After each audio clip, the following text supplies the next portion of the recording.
just so I don't have a tendency to forget. Good morning, everybody. All right. I like to start the morning with anybody who has any ahas, things they thought about from yesterday, things that just kind of popped up in their head, any takeaways, anything like that. So anybody want to come off of mute and share anything that's burning in their brain? I feel like I feel like it was just kind of a come back to come back to earth kind of thing, because I feel like I know the stuff and I hear it, going to meetings and success hours every morning and all that kind of stuff. And I know it, I know it, I know it, I know it. But now I just feel like I'm getting my teeth into it, maybe. I don't know, it's a good feeling. Good, Yeah. good, good, good. Anybody else? Any ahas, takeaways, feedback, anything that's burning in your brain? I think for me personally was actually sorting and qualifying the leads by the ABCD method.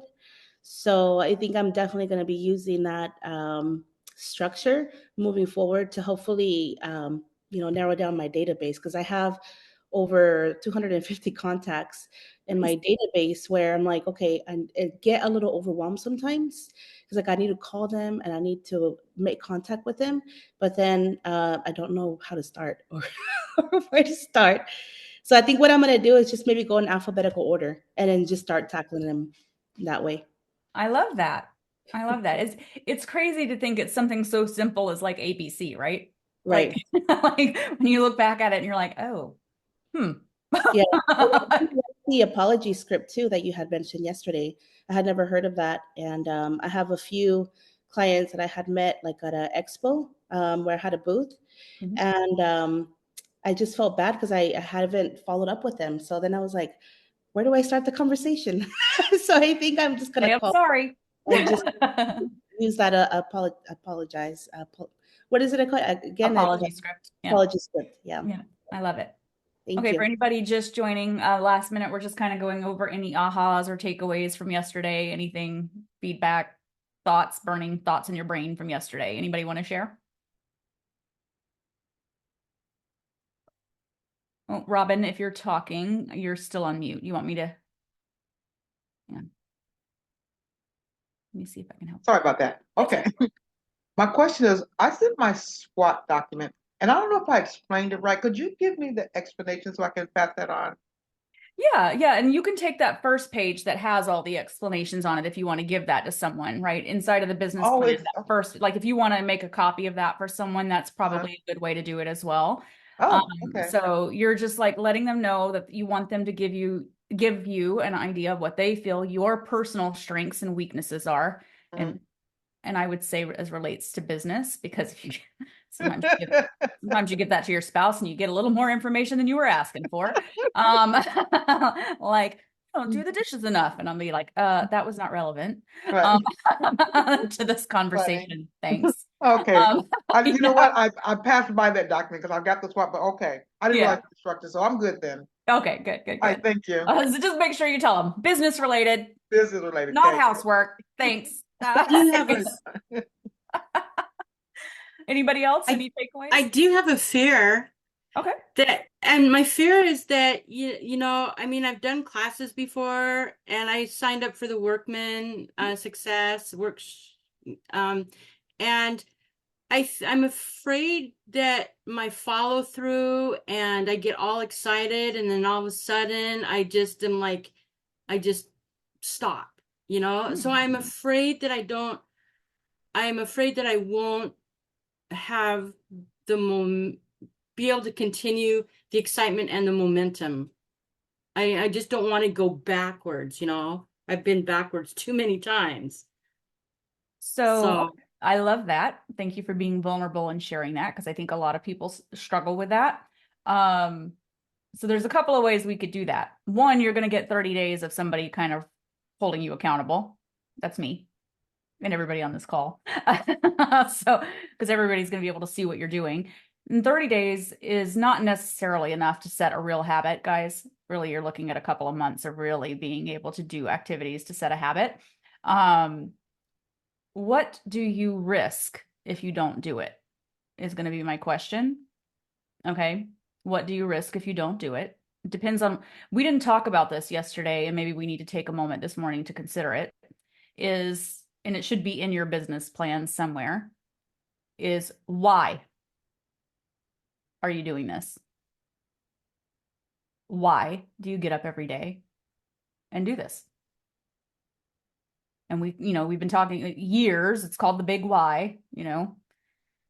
If you don't know what it is and it doesn't make you cry when you say it, then you don't know what your big why is. It cannot be, I'm here to support my kids. That's not a big why. Okay, because we all have jobs. You could leave real estate, you can go get a job at Walmart. Okay, there's a big difference between saying I have a job that pays my bills. Okay, but a big why, like, makes you cry when you say it out loud. So it has to be big enough that you feel that strongly about doing it consistently, that nothing will stop you from doing it. Now, you could take it one step further, and I could tell you that if you don't do it, Robin, you have to write me a check. As long as you don't cash it. No, And I if would cash it. Wow. Yeah. I You hear know, ya. So I've done that with coaching clients before. When I've taken on a new coaching client at Workman and they're like, this is what I want. I'm like, well, how bad do you want it? Oh, Selena, I want it real bad. How bad? How bad do you want it? Bad enough that if you don't do the activities and everything I coach you to do, that you have to write me a check in your strongest, biggest competitor's name, that you're going to send that check. It's going to be in their name, and I'm going to send it to them if you don't do it. Wow. Hardcore, sweet. How bad do you want it? Hmm. Because I can't give you guys motivation. Right. I can't teach that. It's not teachable. Okay, if you haven't read the book Grit by Angela Duckworth, I encourage you to read it. Excellent book, and it's actually really, really good to listen to on Audible if you like to listen to books, because she reads it herself. Powerful book. Who's that by? Angela Duckworth. Okay, the story is about people who all went up to, what's the military academy in New York? I'm forgetting the name right now. I have the book outside my office. And they all get in, right? All these people get in to that academy. And it's hard to get in, by the way. Very hard to get into that military academy in New York. West Point. West Point, thank you. Very difficult to get in. But not everybody makes it through. And she did research on what is it that gets those people through, given the fact that they all made it in with the same criteria, basically. So what sets the people apart who actually make it through the program? And she determined it was grit. Okay. So I can't teach you, I cannot teach you or give you motivation. You have to determine what is your big why that makes you get up and do the activities every day that's going to make you do it. Okay, I can absolutely teach you how to do a buyer consultation. I can teach you about lead sources. I can teach you about follow-up. I can teach you about ABCs, and I can tell you all the things I'm teaching you in this class, but I can't make you get up every day and make the calls consistently. I'm never going to be able to do that. Your why has to be big enough that you say, I want this, so I'm going to do this every day, no matter what. No matter how many times somebody hangs up on me, no matter how many times I get told no, no matter how many times a contract might fall out, whatever it is that happens, I'm still going to get up and do it every single day because this is so important to me. I can't teach you that. It's got to be a big enough why, right? And if it's just that I want to make $100,000, that's not it. Did you cry when you said it? Because that's not it. That's transactional. Remember when I said close your eyes and think about something in 5 years from now? Like, you've got to be able to like see what life looks like in that 5 years, whatever that is. It's got to be powerful enough that no matter how much rejection you get, no matter how hard the business is, the market, what's happening around you, outside forces that distract you from everything, that you get up every day and you're like, don't care, head down, I'm in it. Nobody's distracting me from my 2 hours of lead gen, my 3 hours of lead gen, because this is what I want over here. And the only way to get from here to here is to keep doing it. So Robin, I appreciate you being vulnerable about that, because that's a very common problem. Like, it's like, oh, I just signed up for a class. I'm in it, feeling energized. Anybody ever go to a conference and you leave the conference and you're like, I'm on fire. This is amazing. I'm going to do all the things. You take like 42 pages of notes and you come back and you're like, nothing. Crickets. You know, like, happens a lot more often than you think. The only thing that's going to light you on fire is the why. It's got to light you on fire, guys. I mean, it's got to light you on fire. Like you sit at home at the end of the day and you're like, did I do anything that moved the needle? And then it's going to suck when I say it. You got to feel guilty about it when you didn't do it. That's it. Tina, go ahead. Thank you so much for saying that, because for years, like when you said it can't just be like, oh, my why is my family, even though like my why is my family. But when you said it, like, I am getting emotional. I don't want to make this like a real estate therapy session, but my eyes do water when I think about I'm trying not to get emotional, but like feeling worthy. And my why is that I can do it. Just watching others succeed, and I've gotten to it like a certain point and then haven't like surpassed that. So I'm not sure the word, but I think just proving to myself that I'm worthy and that I can. First of all, everyone on this call is worthy. You were born worthy. Okay? Born worthy. And don't ever let anyone ever tell you or make you feel differently. And Tina, I struggle with the same thing. Okay. I have a little sticker on the inside of my car it's on my rearview mirror. I bought it on Etsy and it says, you are worthy on it. So that every time I look at my rearview mirror, that's what I see. So everybody struggles, guys. It's a difficult business that we're in, right? There's not a lot of jobs that you have where you're constantly being rejected, right? There's a lot of rejection in this business, a lot of rejection, and you have to like deal with that. So it's okay to feel that way, but I do want you to think about what your why is. Like when you think about that vision board and whatnot, it can't necessarily be tangible items. Okay. It can't be like, oh, this is because I want a new house, right? It's got to be something that you feel in your heart. Okay. You got to like feel it. And it can absolutely be that you want to pay off debt in that sense, because that can be an overwhelming feeling, right? If you are deeply in debt, things like that, that can weigh you, that can really weigh on you. But it's got to be enough to light you up when you wake up in the morning. It's got to be a reason to get out of bed and do what you do, and know that no matter what, you have to consistently do it. Okay. Like there are days, Lauda knows, we actually both suffer from a chronic illness, right? And I have been in a flare-up for 2 weeks. Guys, there are so many days I don't want to get out of bed. This morning I was in bad shape. I woke up all night long teaching Activate. Not kidding. I was still teaching. My sleep. I was like teaching open houses while I'm sleeping, whatever. But I woke up this morning and I was in a lot of pain. And I was like, I absolutely would love to just stay in bed. But I get lit up by what I do here. I really do. And I get lit up by what my personal goals are. And so I get out of bed because it's like worth it to me every single time. I mean, Laura will see me and she'll be like, you're not feeling so great this morning. I'm like, nope, not feeling so great this morning. But I'm like, suck it up, buttercup. You know, like, get on the call and do it, right? Yesterday was exhausting for me. And at the end of the day, I was like, I really liked my class yesterday. It was really great. I liked all the people.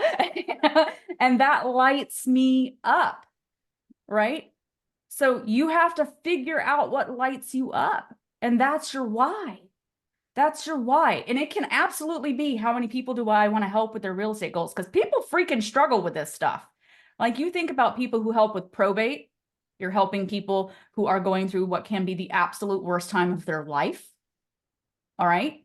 People who work with people who are going through divorce with real estate. Okay. Again, a really horrible time. This is the biggest transaction people will ever do in their lives. Absolute biggest transaction. And think about what you offer to those people. And the only way they're ever going to have that experience with you is if you get up and do the activities every single day. So you have to give yourself the opportunity to expose them to your greatness and your worthiness. So get up and do it. And that's how you have to find a way to be consistent with it. I know it's hard. There are so many days that I'm like, I'm staying in bed today. I literally told Laura this morning, I was like, I want to run away from home. I can hide. I'm gonna run away from home. I'm gonna hide where like nobody can find me or do anything. And like, so I feel the same way you guys do. Don't think that I'm over here being any different. Okay. I have the same issues and the same problems, but I get up and I'm like, I'm really excited about the students I have in my class. I'm going to show up today because it lights me up. So you have to just figure out what that is. And that will motivate you every single day. Okay. Does that make sense? Thanks a lot. Yeah. You're welcome. You're welcome. Any other feedback from yesterday? Thank you. Something that keeps me like very motivated, something that my brother always told me, he's like, you are worth it more than a lawyer. And I was like, why? He's like, your lawyer's not helping you make an investment of 800,000, $1 million. Right. And it just sat there and I was like, well, that's true. He might be helping me get away from the ticket, but this is the biggest investment that you will ever make. And we're helping people through it. That's right. And we play a lot of roles. You're the counselor, the mentor, punchback, the wall, the friend, the best friend, the enemy. I have gone through so many emotions. My brother was like, this is why you're worth a lot more than a lawyer. They're so not much helping, value. Wow. not helping you buy. They're not helping you invest 500,000, 400,000, 600,000 on a 30-year term, 25, whatever it is. So it kind of hits me. And sometimes when I feel like I'm, on a wall, I'm like, I'm worth more than a lot of people, like we play so many roles. So we bring so much value and sometimes it's not recognized. But once you close the transaction, you feel it. Yeah. I love that, Diego. That's beautiful. That is beautiful. Wow. It's like there's so much that it's such a big deal for people. Everything from first-time home buyer all the way to end of life, guys. When you think about the impact that you can have on helping somebody through all of the stages of their lives with a real estate purchase or sale, it's a massive impact. Massive. Everything from a lower end condo when there's somebody's first starting out all the way to the very end. Like, it's a beautiful thing that we get to be involved in. A beautiful thing. Like, that lights me up. Like, it's a pretty incredible thing that we get to be a part of, and that we get, sorry, there are turkeys outside my window, like making a massive amount of noise. So if you hear that, that's what's happening. Sorry. So it's an incredible process. And what I want you to do is think about every time that you get down, who gets to experience you as a result of you being consistent with it. Like, that is incredible. You're all amazing, wonderful people. But when you don't do it consistently and you don't go out and tell the world what you can offer, they don't get to experience that. And they might get a really crappy agent because you haven't put yourself in front of them. Right? Like, that might be a huge disadvantage, especially your own friends and family. Like, God knows who they're calling. Okay? Like, who they could get stuck with. We had an example this morning. Like, one of the agents on our team submitted an offer, looked like it was all going to happen. And then the agent on the other side calls and says, are you ready for this? Oh, sorry, I didn't actually read your full offer when it came in. Not kidding. We're encounters. like we're ready for it to finish. And he's like, I didn't see it was a 1031 exchange. Yeah, that's not really appealing to us. I'm like, hello, we're at the end. That's not our problem. You didn't read it. Was this your first day? Like, like that's an example of a really terrible agent. Like you can be amazing and go out there and offer your amazingness to all of these people, but not if you're hiding. Not if you're like, oh, I don't want to bother anybody. Not if I don't want to pick up the phone. Not all of those fears that we're putting in our mind, right? You have to put in your mind, how do I get out there in front of as many people as possible so that I can help as many people as possible? Because there are agents like that on the other side. Oh, I didn't actually read it. Sorry, we're in our third counter going back and forth with signatures back and forth, and we're ready to fully execute and be a ratified contract. I just read it today. I'm like, that's an example, right?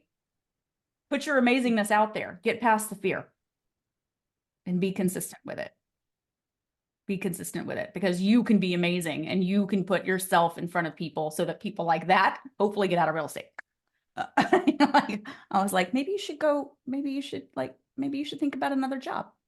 Like something other than what you're doing currently. All right. Any other feedback from yesterday? No? I just quickly, sorry. Oh, we could talk about it later. I'll message it at the end because Okay. I'm just curious when you want certain things into you. That's all. You bet. We'll talk about like homework. Go ahead, Deborah. I just wanted to tell you that I read the 86 51 this morning. Yeah, and it was so good. And I thought, oh my gosh, if I just did that, my business would probably be so busy. Yep. If I just right? did that. And there's so many good tips and so many good things to do that I think I'm just going to do that. And that alone, I think will help me. I mean, even with all my phone calls and then just every month planning, what to actually do. Because sometimes sometimes I like to believe I'm really creative, but really I don't think I am creative unless someone gives me something and says like, create with this. And I'm like, oh, great, I could do that. But I almost need someone to like give me something. That's why I like Canva and stuff like that. But yeah. So anyways, I read that and I thought it was great. I love that you read it already. Yeah. I love that you read it already. And that's the thing, guys. Like there are proven systems out there that if we just did them and implemented them consistently, business would be incredible.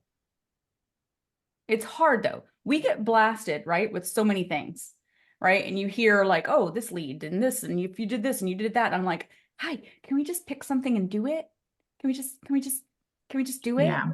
And then if we just did it, we'd be okay. But it's hard. There's so much that we get, there's outside noise and all of these different things. But the 8651, I mean, Terry wrote that years ago. First of all, I love Terry Murphy.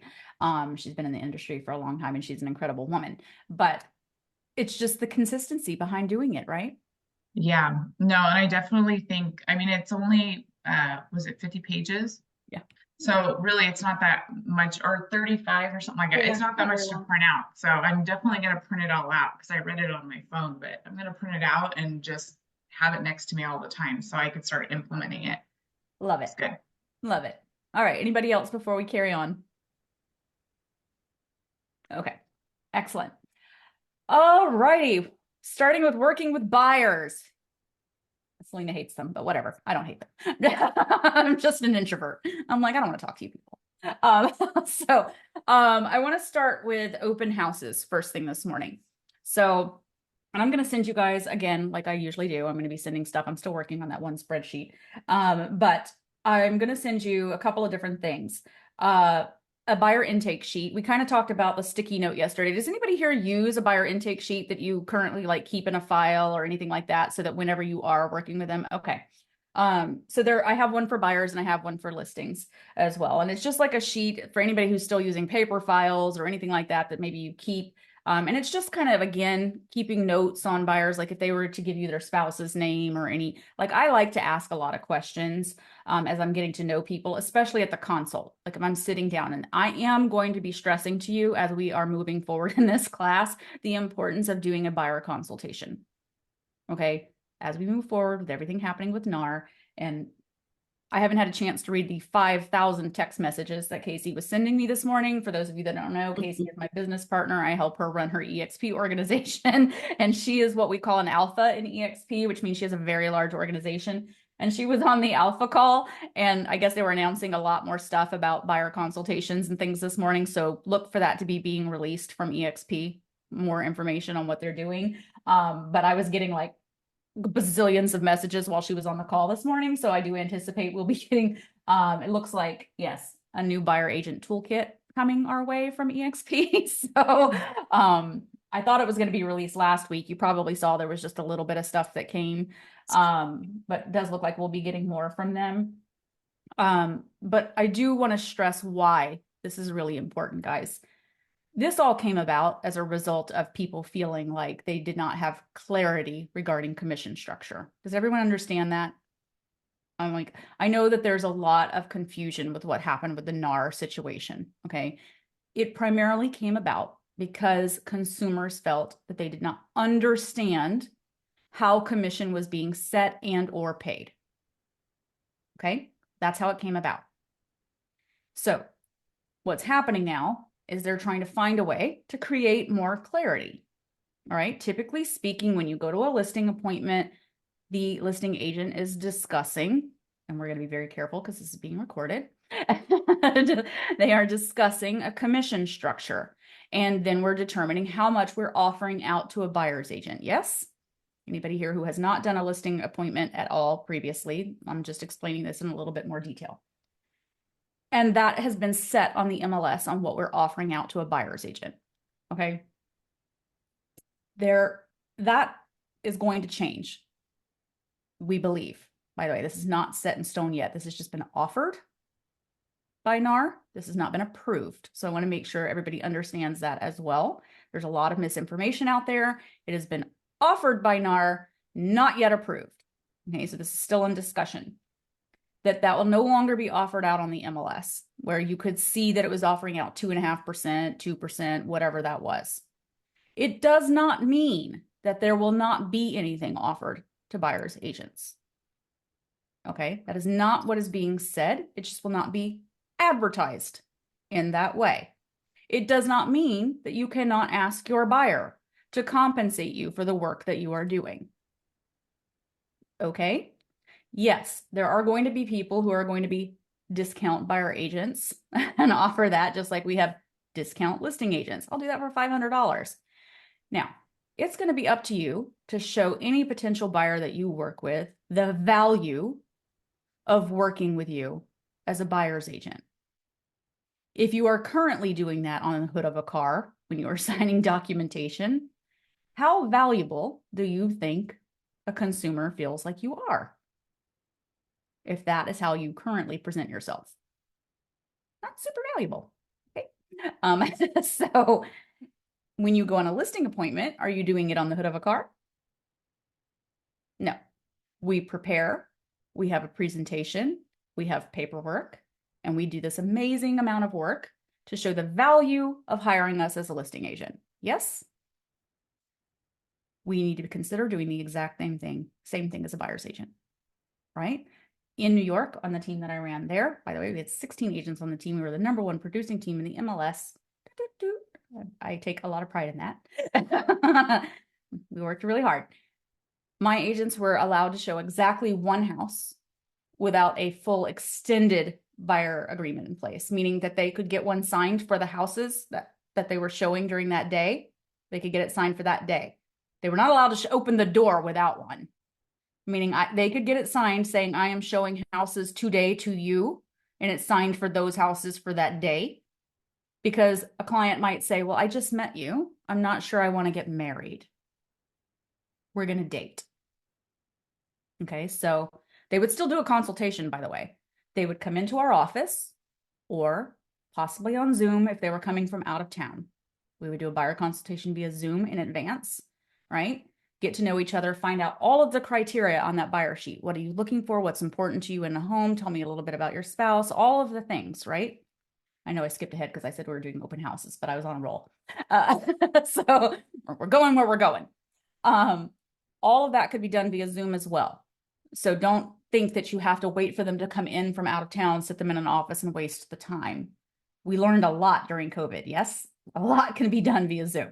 So, and then documents can be sent via DocuSign. If the objection that you receive is, I don't want to sign a buyer agreement for 3 to 6 months because I just met you and we don't have a relationship yet, say, I understand. You know what? Let's date. Use the term. It's something that's relatable. Let's date. I know you want to go out on Saturday to look at homes. How does this sound? How about we sign an agreement for just that day for the homes that I'm showing you?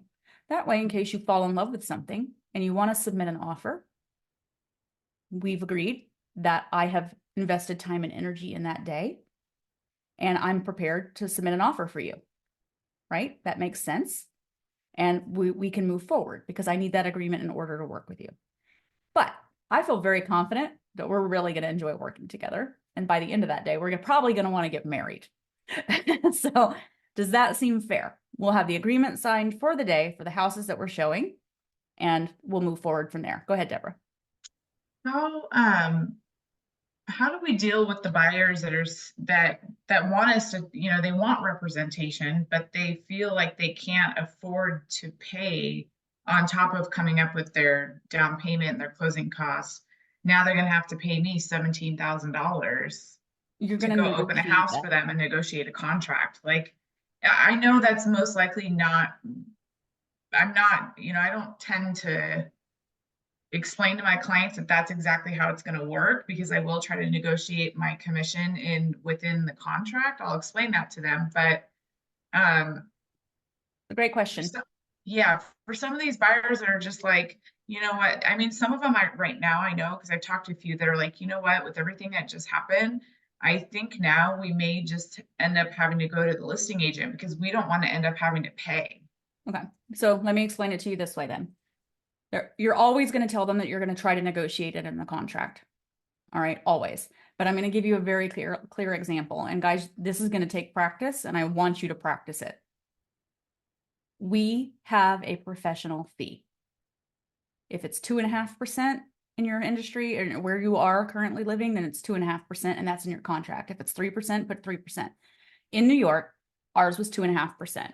We showed houses all the time that were foreclosures that only offered 1% to buyer's agents. We also had listing agents that only offered out 2%. When we did our buyer consultation, we sat down and said, we're reviewing our buyer agreement. As you'll see, my professional fee is 2.5%. So occasionally, we might see homes that don't offer anything out to an agent on the other side, to a buyer's agent, or only offer 1% or 2%. However, my professional fee is 2.5%.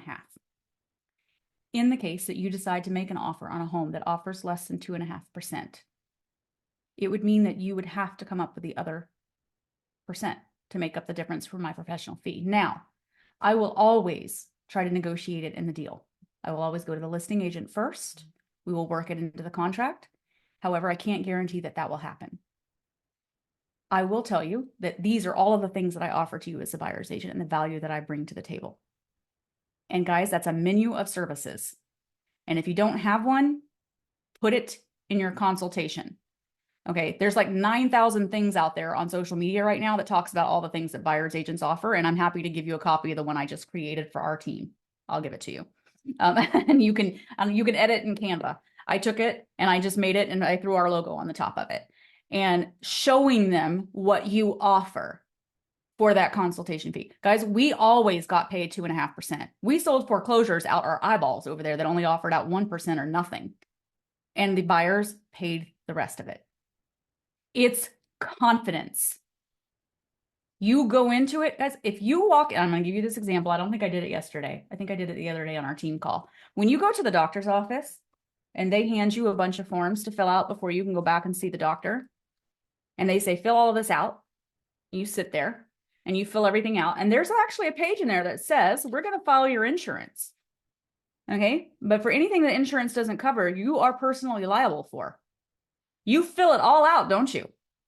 And you sign it and you give it back to them. You don't tell them no. You don't renegotiate it before you, and then you go back and you see the doctor. Yes. Every single time, every one of you has done it. Tell me that, raise your hand if you've renegotiated that with your doctor's office when they've given you the papers, because I guarantee you haven't. Because they give you that paperwork with complete confidence that you're going to darn well do it. Because that's how they roll. That has to be how you roll. You have to sit down and have a professional consultation that says, this is my professional fee. I will do everything I can to get it covered by the transaction. There is a chance that it won't be. Here's all the value that you're going to get from me. If for any reason it can't be covered by the transaction, it does mean you're going to have to bring some money to the table. I have never in the history of the 8 years I ran that team not had someone sign that agreement and pay it at closing. We had 16 people on that team. The only people who ever fight it, honestly, are freaking attorneys, and it's only because they want to rewrite it. Like, they just want to rewrite it. It is about sitting down with 100% confidence in your consultation and saying, this is my fee. Go ahead, Angel. Yeah, I was just gonna say it's when we're not used to doing something like asking a buyer for a concession, then we get into our own head and say, oh my God, what's gonna take place here? It's just gonna have to start asking for it. If you don't ask for it, you're not gonna get it. That's it. Guys, we did it every day. That's why when the NAR thing came out, I was like, okay, well, like it's not different than everything we did every day. I mean, like we did it. That's what we did. We had an agreement on every single buyer because my agents weren't allowed to do it without it. I had one that did it without telling me, and she didn't get paid. That person switched gears and went to somebody else, and she was beside herself. And I was like, did you learn your lesson? Did you learn your lesson? I'm like, you know, I have one rule. You have one rule, and they have 24 hours to get me a copy of that contract, right? When they're showing. And I'm like, we talk about, and that's when I hire and fire to core values. I point back to the wall. I'm like, a lack of integrity. I have one rule. Like, we don't show buyers who don't show loyalty back to us either. Like, that is the agreement. I am loyal to you. You call me, you want to go look at houses and you're a pre-qualified buyer with a buyer agreement in place, man, I'm answering your call. You're what we call a VIP buyer. I have a buyer agreement in place. You are a pre-qualified. I have a pre-approval letter in my packet. Like you are a VIP. My phone rings and it says it's you. Bing, bing, we're going. Okay. Like now you are a VIP. I don't have a buyer agreement in place. You're what we call a B buyer. And guys, this is something you can put in your buyer consultation. We used to have them sign. Like if you have a buyer consultation, you're like, this is what it takes to be an A buyer. This is what it takes to be a B buyer, and this is what it takes to be a C buyer. Which one are you? Nobody wants to be a C. Go ahead, Deborah.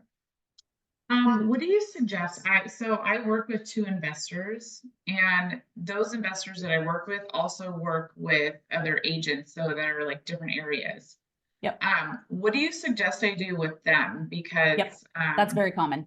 They have to sign it on every one, every house, every day. We had the same problem. Because a lot of times I just go and view the house myself, and then I'll video with them. Like they don't even come to the house. Yep. We had the same problem. We had investors. One of my agents was the best. I actually really loved him. Miss him a lot. So we had an investor that wanted to go see one of our foreclosures, and the guy showed up. Our agent showed up, and same rule.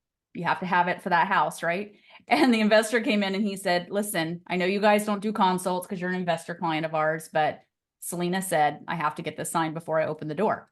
And the investor said, yeah, we don't really sign those. And so my agent literally started walking back to his truck, and he's like, then I can't open the door for you today. And the investor was like, no, I need you to open the door. I want to buy this house. I'm pretty sure I want to get this house. And he was like, well, this is our rule on our team. And like, I'm not opening the door until I get it. And the guy hemmed and hawed, and like, he literally was in the car, door almost closed. Like he did not, guys, you have got to stick to your guns. That guy signed it. Like, do not give up your own values. They don't control you. You are a professional. Okay. Now, what if this is someone, so this one investor that I work with, last year I did about 15 deals with him. I help him buy the properties and then I relist them for him. Yep. So he's kind of like a special client. So how do I deal with him? Because the thing is, like, he never had to pay that fee up front. So would I just reduce my commission just for him?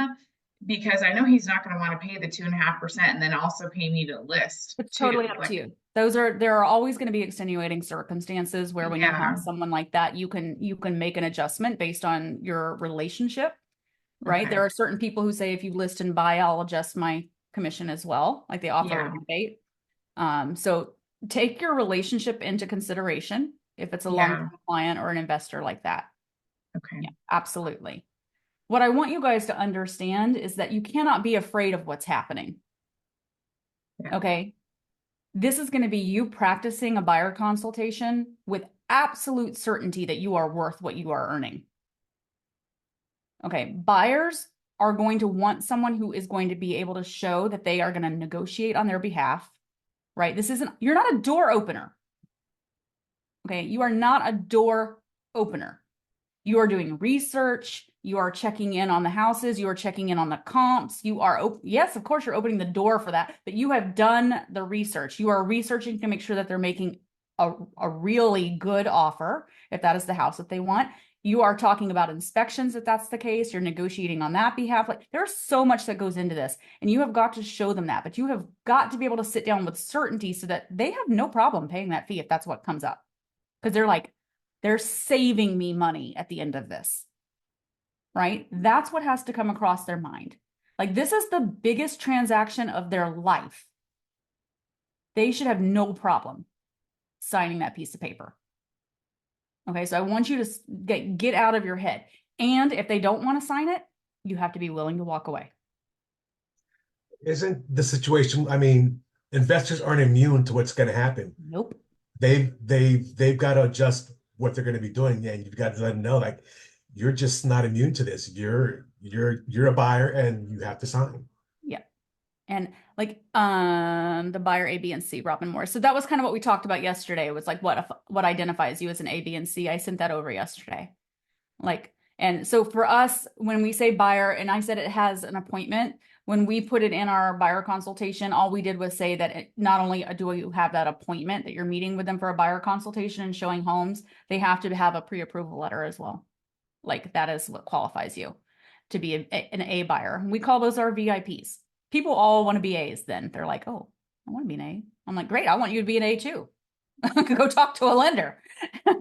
Let me know when you qualify. And an A, by the way, means not only that they have spoken, oh, sorry, I just got bad news. That if they saw a house they want today, they would be prepared to make an offer on it. You have to have that conversation as well. It's not like I need to sleep on it for 42 days. And this is one of my favorite things to talk about with people, especially in this market. If you sleep on it, you may never sleep in it. Okay. Like, we don't always have time. If you sleep on it, you may never sleep in it. Like you have to tell me that you're a VIP and you're ready, willing, and able, meaning that if you fell in love with it and you're like, hey, this is the one. Great. I just called the listing agent. There are 12 other offers on the home. Hey, Selena, I have a question for you. I know we're talking about buyers now, but when it comes to listing agents, I get a feeling, or I think that some of these agents are going to be able to still ask for a higher percentage instead of the regular 2.5. They'll be able to ask the 4 and 5. But if they're a good listing agent, they'll say, but I'll be able to give that some back and use that as a concession for those buyers. Yes, we 100% think that's the way this is going to go. Yeah, cool. Okay, if you're going to be a great listing agent moving forward, you're going to explain to your seller, and we'll talk about this on the listing side when we get to that later this afternoon, that nothing is really changing here. Nothing is really changing. It's just how it's being presented on MLS. As a seller, you would still want to be putting that aside. I just want to remind everyone that sellers who are out there posting on social media right now thinking that they're losing money or they're spending extra money on all this, no seller comes to the table with money. The only person who comes to the table with money at a closing is a buyer. So sellers whining and pouting about what they're paying in commissions. It's hi.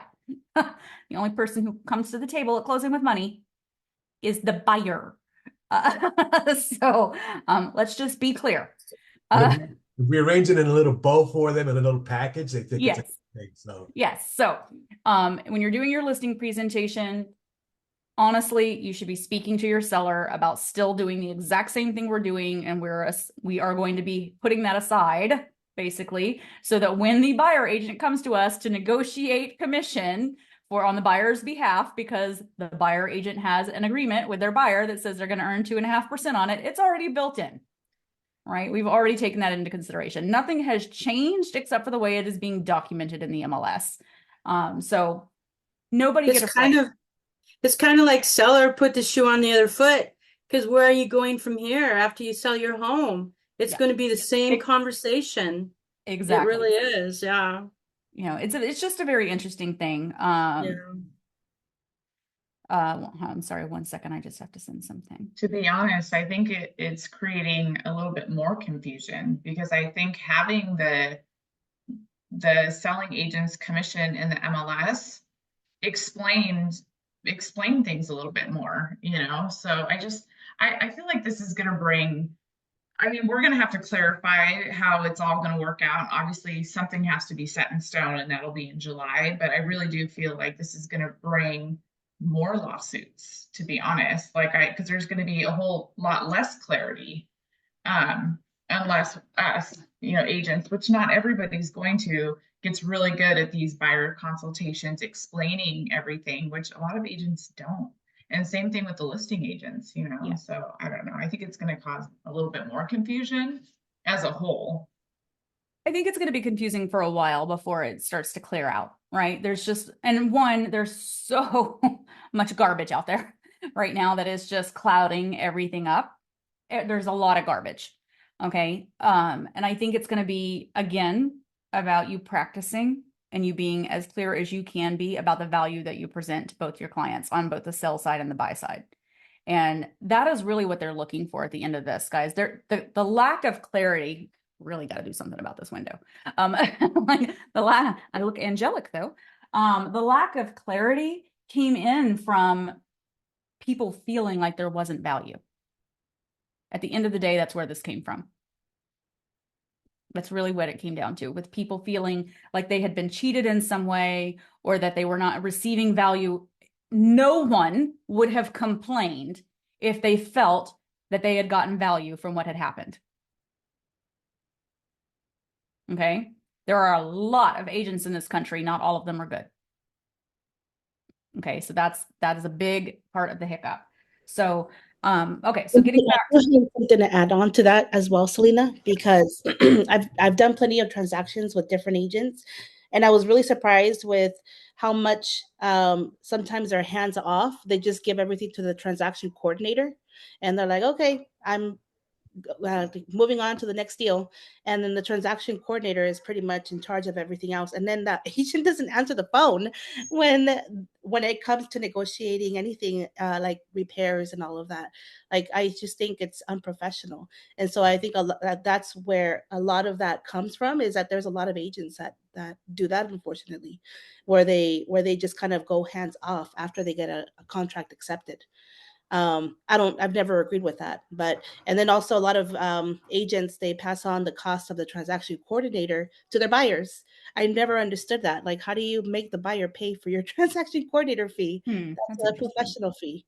But I've seen that in the contract on some of my listings, where it's like they pass on $500 fee for the transaction coordinator, and they'll put it on there under other fees on the contract. Don't understand that. I am going to open your mind up for one moment to the possibility of the transaction coordinator situation. So just for a second, not saying that anybody did it right in that situation. Our team in New York, we ran it very interestingly because of the size of our team. So we had anywhere between 1 and 3 listing agents at any one given time, meaning those people only listed houses. They were not allowed to handle buyers at all. That was their sole responsibility. They just listed. And then I had about anywhere between 8 and 12 buyer's agents where they were only allowed to handle buyers. And then I had 5 staff members. I had a listing manager whose responsibility was to get the listing on the MLS. Now, okay, this is going to blow your mind. Be ready for this. So from the moment that the listing agent got the listing agreement signed, that was it. His job was to go and lead generate and get more listings. The listing manager went to the house and met the seller and found out every single thing about the house. She knew that house inside and out. So every time that an agent called and had questions about the house, because remember, we kept about 45 active listings. That's a lot of houses. She knew everything about it, and she took all incoming questions on that house. It was her job to do that and to answer anything that came in. So that was her job. She did all social media postings. It was her responsibility to have everything and know every bit of knowledge about all of those listings. Then, when an offer came in, the agent, the listing agent, did have to negotiate all offers. He did do that, he or she. But the second it went into contract, it did go to our in-house transaction coordinator. We kept ours in-house. We didn't pay a fee. And she would do any further negotiations with regards to inspection. Now, our transaction coordinators were specialists. Like, they were negotiation gurus. We had 2 of them, and they were they were both, every admin I had was licensed. I only had 1 virtual assistant that was in the Philippines. Every admin inside of my office was required to be licensed so that they could answer the phone and answer any questions about listings. But our TCs were negotiation masters. So they did do negotiations on inspections outside of what was happening inside of the actual offer when it first came in, because that was their mojo. Okay. And they handled the transaction from that point forward. And yes, occasionally we would get a client that would be like, I don't know why I'm not dealing with my agent anymore. We had a team of very specific specialists. Everybody had a job that they were incredibly good at. And we explained that to clients on day 1. Listing consultation, they were explained that they would have a team of specialists. Buyer consultation, they were explained they would have a team of specialists. I also had showing specialists. So sometimes a buyer agent wasn't even the one showing them homes. It was a showing specialist, because it was more important for us to get them in the home than it was for them to wait for a very important buyer's agent to have time to show them home. So I'd be like, hey, listen, your buyer's agent is currently with another client. We want to make sure we get you in that house today because we know it's hot. So a showing specialist is going to come show you a house, right? So sometimes we can present it in a way, or we have a team of specialists that can make that happen. But I do know that there are some people that are like, I'm going to throw it to my TC and I'm never going to contact that person again. That sucks. We were still in it. There was still a high level of communication, but we had our team that way because my listing specialists were out there. Their job was this: make calls and lead generate, get a listing agreement signed, and negotiate an offer. They had 3 jobs every day. That's it. That's all they did. They definitely weren't posting on social media. They definitely weren't working on any kind of marketing garbage in the background. They were never doing anything else. Like, that was why we had 45 active listings. Wow. Like, because they were like, this is my job. This is my job. This is my job. I'm going to stay in my lane. I'm never going to get distracted by anything else. And that's why we were that kind of team, right? When you can get that focused on your one superpower, man, you rock it. I think that's why Redfin's changing the game. And I used to work for them before I came here. Your listing agents are not out there cold calling. They're not out there farming. They're not out there doing anything. That's all done by a support agent. That support agent sets up that listing agent. That listing agent goes, does the listing, and they're done. The rest of the team does everything else. So that's where the market's changing. That's why it's changing. Yeah. You know, it's hard because, years ago, 20 years ago, we were in a space where, you were the buyer agent, listing agent, marketing, TC, you're doing all of the things, right? And most of you are probably still doing that as well, right? And you feel pulled and you're like, okay, I gotta do, who am I today? What hat am I wearing? You're like, it's very difficult. And that's why over time, you start to see, like, you're like, oh, I really love listings. This is like my jam. I'm going to stay in this. And eventually somebody might say, great, I'm going to focus on listings and I'm going to hire a buyer's agent, right? Because listings is like where I am. I'm very analytical in nature, whatever that is. And I'll hire a buyer's agent. And every time I get a buyer lead, I'll give it to the buyer's agent and I'll keep whatever percentage that is. I'm not going to talk about that on this call, but there's a very set structure behind that, because you're like, I know listings is, by the way, one listing typically generates 8 to 9 buyer leads during the life of the listing. Real buyer leads, not like, looky-loos, tire kickers, whatever. So that is a business decision and a business structure. So if you're like, hey, I really kill it at listings, imagine if that's all you did. You spend, just so you know, on average 4 to 6 hours with a seller, time spent with a seller from the time you're doing like a listing presentation to talking to them about offers or whatever it is, negotiating anything on an inspection, 4 to 6 hours. You spend 20 to 30 with a buyer. What you earn per hour is very different as a listing agent versus a buyer's agent when you look at your commission.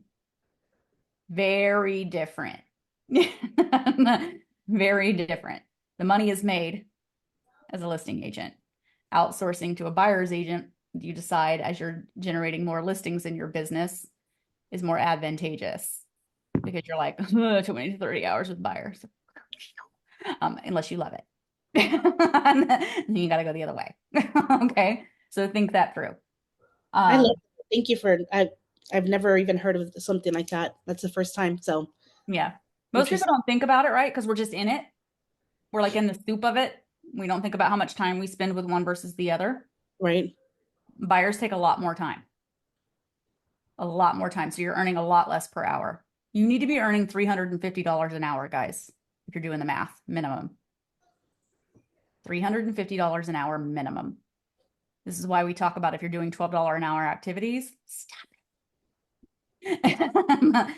Stop it. Whatever you're doing better be earning you $350. If you're doing the math, okay? Break it down. All right, so let's talk again about buyer consultation. I'm gonna share with you, and you're gonna get this actually via email right this second, because I'm just gonna go ahead and hit send so you have it. It's gonna come as a link to Canva.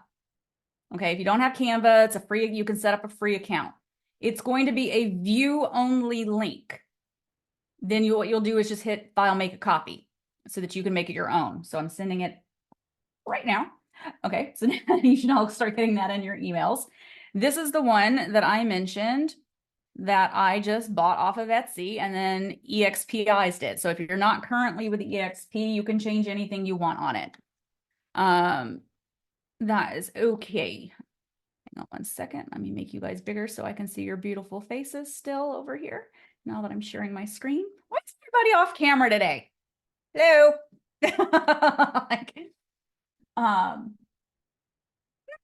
Okay. So this is very basic, right? But it is something to get you started.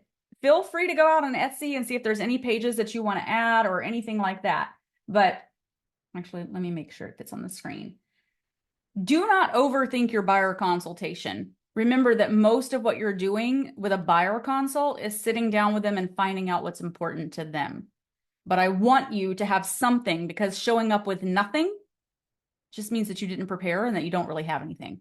Okay, you're trying to show value. So again, all of this is editable. If you haven't used Canva before, you see how I'm kind of like zipping over things and you can change anything. This back picture can be changed if you feel like it's not relevant, like to your market or whatever that is. Everything is changeable. You can drop in a picture. All that you have to do when you see this, here, let's see if I can show you. I've got pictures in here. Like, there's Selena. This is terrible pictures, but all you have to do is drop it in and you see how it fits into the screen. That's a terrible picture of me, by the way. Hate that one. But that's all it does. It'll drop into the frame. You see how that works? For anybody who's not familiar with Canva, that's all that happens. Boop, and it drops it in. So you can upload any pictures that you currently have into Canva as an upload, and it'll drop it into that space. This is going to be your bio. Okay. This is not a lot of space. If you need help with your bio, welcome to ChatGPT. I love it. I freaking use it all the time. Don't overthink it. Literally, all you have to do is go into ChatGPT and like say that you want 3 short paragraphs about, and then say, I need a bio. Okay, so here's mine. I did it like the other day. I was like, I need a short bio, 3 small paragraphs for a woman who's been in real estate for 28 years, started out in corporate real estate, moved into residential real estate, now runs a team and blah, blah, blah. Give it the basic information about yourself and it will spit it out. If you don't like it, say try again. It will then spit out another version of it. That's how easy ChatGPT is to use. Don't try too hard. Okay. If it gives you a character count, I had to do this the other day on TikTok, by the way. They give you 80 characters to write your bio. 80. Who can write a bio in 80 characters? Like, I had to have ChatGPT do it. I was like, I have a lot to say. 80 characters is not many. It did it. It wrote it for me in 80 characters. It was pretty amazing. Like, use ChatGPT if you're not using it. I use it all the time. I use it for everything. See? Everything. You know? So because a lot of times, right, people write their bio and it's really long. You don't want to overdo it because they're not going to read it. Keep it short and sweet. Keep it short and sweet and pop it in here. Everything in here is editable, right? Throw everything in. You can see I've already dropped the logo in. If you don't want the color one and you need help with where those are, go to explore.exprealty.com and click on the marketing. There's a button that says marketing, and all of the logos are in there. They'll give you the black one if you want it in black or whatever. I put the color one in here. If you have a team, you can delete this page if you don't, guys. If you want to delete it, it's this little button right here. You can delete the page. But if you currently have a TC that you use regularly, I encourage you to pop that in there. It's important for them to know. People love the fact that you have support. Sometimes that's a real advantage. They're like, oh, they have extra people to help. I have someone else I can call. I have Lada. Hello, she's amazing. You know, like, go ahead, Deborah. What do you think about adding in your title, like title rep or like Yep, lender? 100%. 100%. Anybody that you want to throw in there that you work with regularly, good idea. They feel like they have support. They feel like they have more people. Okay. Put a little bit about them. Don't overthink it. Very editable. Client testimonials. Anything that you have. Sometimes people don't like their picture in this, guys. If they don't want their picture, your client, throw in a picture of the house. Okay. The actual house that you sold. In New York, people were very weird about having their pictures on anything. So it's just like, or just throw in it like their house or a picture of a house, whatever it is. And sometimes they don't like their last name. That's okay. Just put their first name. Ask before you do it, or take one that's already on your Google reviews or your Zillow reviews or something like that, because it's already public. Okay. Otherwise, ask someone for a review or a testimonial. If you are new and you don't have one yet, get a character review. If you are not doing this already on Google Review, I just found this out last month. You can get character reviews from friends and family members and have that put on Google. Did not know that. They can put that in on Google. Okay. So Google reviews are bigger and bigger now than they ever used to be. So get that done if you don't currently have any Google reviews. And you need that for a business page. If you don't have a Google business page in your name, also do that. Okay, so do that so you have Google reviews. So client testimonials. This is my favorite page, and this is what you're working on in your buyer consultation. Okay, we had this, we actually had a kind of fun one when we did it in New York. It looked like a Monopoly board. So this was the closest I could find to it. The reason that this is really important is a lot of times someone hasn't bought in a very long time, or they're brand new. Like if you think about somebody who's been in their house for 30 years, it's been a minute. All right. Taking them through the roadmap of what it looks like is what the consult's about. Remember, we talked about S and DISC, keeping them steady. I'm going to walk you through this whole process. This is what it's going to look like, right? Here's where we are. We're in the interview stage right now. I know we're still dating. I feel like we're pretty confident we're going to get married. Okay, guys, make it fun. Don't be like crazy whenever you're at the consultation. All right, if they haven't gotten pre-approved yet, this is that next step. This is really fun to do as well. Like you can actually like color it in if you've got like a highlighter, like here's where we are. You know, kind of like this is where things are. Like, and you'll find that they do it. If you want to take it one step further, we built this into our communications and our CRM that we used for our clients with where they were in the process. We actually had a picture of our roadmap that every time that they moved to a different step, they got a little picture that said, "You are here." They loved it. They're like, you know, like every step of the way. Same thing for sellers. We had the roadmap and they really loved it. They were like, look how far I'm almost there. Right? People are weird. It's the high eyes who like the roadmap, by the way. People who like the pretty stuff. So take them through what it looks like, because new buyers or somebody who hasn't done it in a long time, they want to know what all of the steps are. Okay. It's just keeping them calm. You'd be surprised by people who don't know what it looks like. They absolutely have no clue. what the steps are here. So this is a really important thing to go through, and telling them like, this is what it's going to be. I'm going to walk you through it. Everything's going to be okay. Here, here's who, don't worry about inspectors. Like, I know in California, you guys do them on the front end. I find that so weird. But in New York, we do them after an offer is accepted. And we would tell them, they would say, oh, I don't know any inspectors. Don't worry. I have multiple people that you could work with. I'm going to give you a list of names you can call, right? Here's what we're going to do. All of these things. This is a very important page. Not everybody knows what it looks like to buy a home. Okay, so really good page. Finances, if they have not talked to anybody yet, they're going to. Question really quick, sorry, of course. before you go on to the next one. For the inspections, I noticed that you said you give your buyers the phone number for inspectors to call and make the appointment. I normally always do that. Is that not something that you did? I used to always call, say I have my inspector, I'll call them and then make the appointment. In New York, we were required to give them 3 options as part of our licensing. We were not allowed to steer anyone to one particular person. Okay. Yeah, legally. It's the same here as well. I've always had the practice of sending 3. I'm in California too. Sending 3, and it's only for legal reasons, because they could say that you use an inspector that didn't look at certain issues, and you just don't want to be liable for that. So you just that's a good idea. I didn't know that actually. It's the same thing for lenders. You cannot steer them to one. You have to give them 3 options. Any vendor, you should never only give one. Okay. Here in Washington too. Yep. Yeah. Do you let them make the appointment, or do you let them kind of pick and then I call and make the appointment? Either way, like you can make the Okay. appointment as long as they've determined that they've chosen whoever it is. Okay. Plus you have to. Sorry. What I usually do is just have them sorry. send the statement, and then just let them know. Can you let me know so I can coordinate with the seller if the seller lives there? Yeah. Because they're not going to be able to make the appointment with the seller, right? They're not going to. Yeah. In Washington, we have to be there at the inspections. New York. And so I just kind of found it easier to, take that and, go ahead and make the appointments, because then I can establish it quickly, because it's harder for me then to find an appointment in my schedule based on what the buyer is wanting. Yeah. Yeah. Just you never want to be held liable for pointing anybody to one particular vendor and then just say, well, she didn't give me a choice. She told me I had to use this person. Emails are great. Yeah.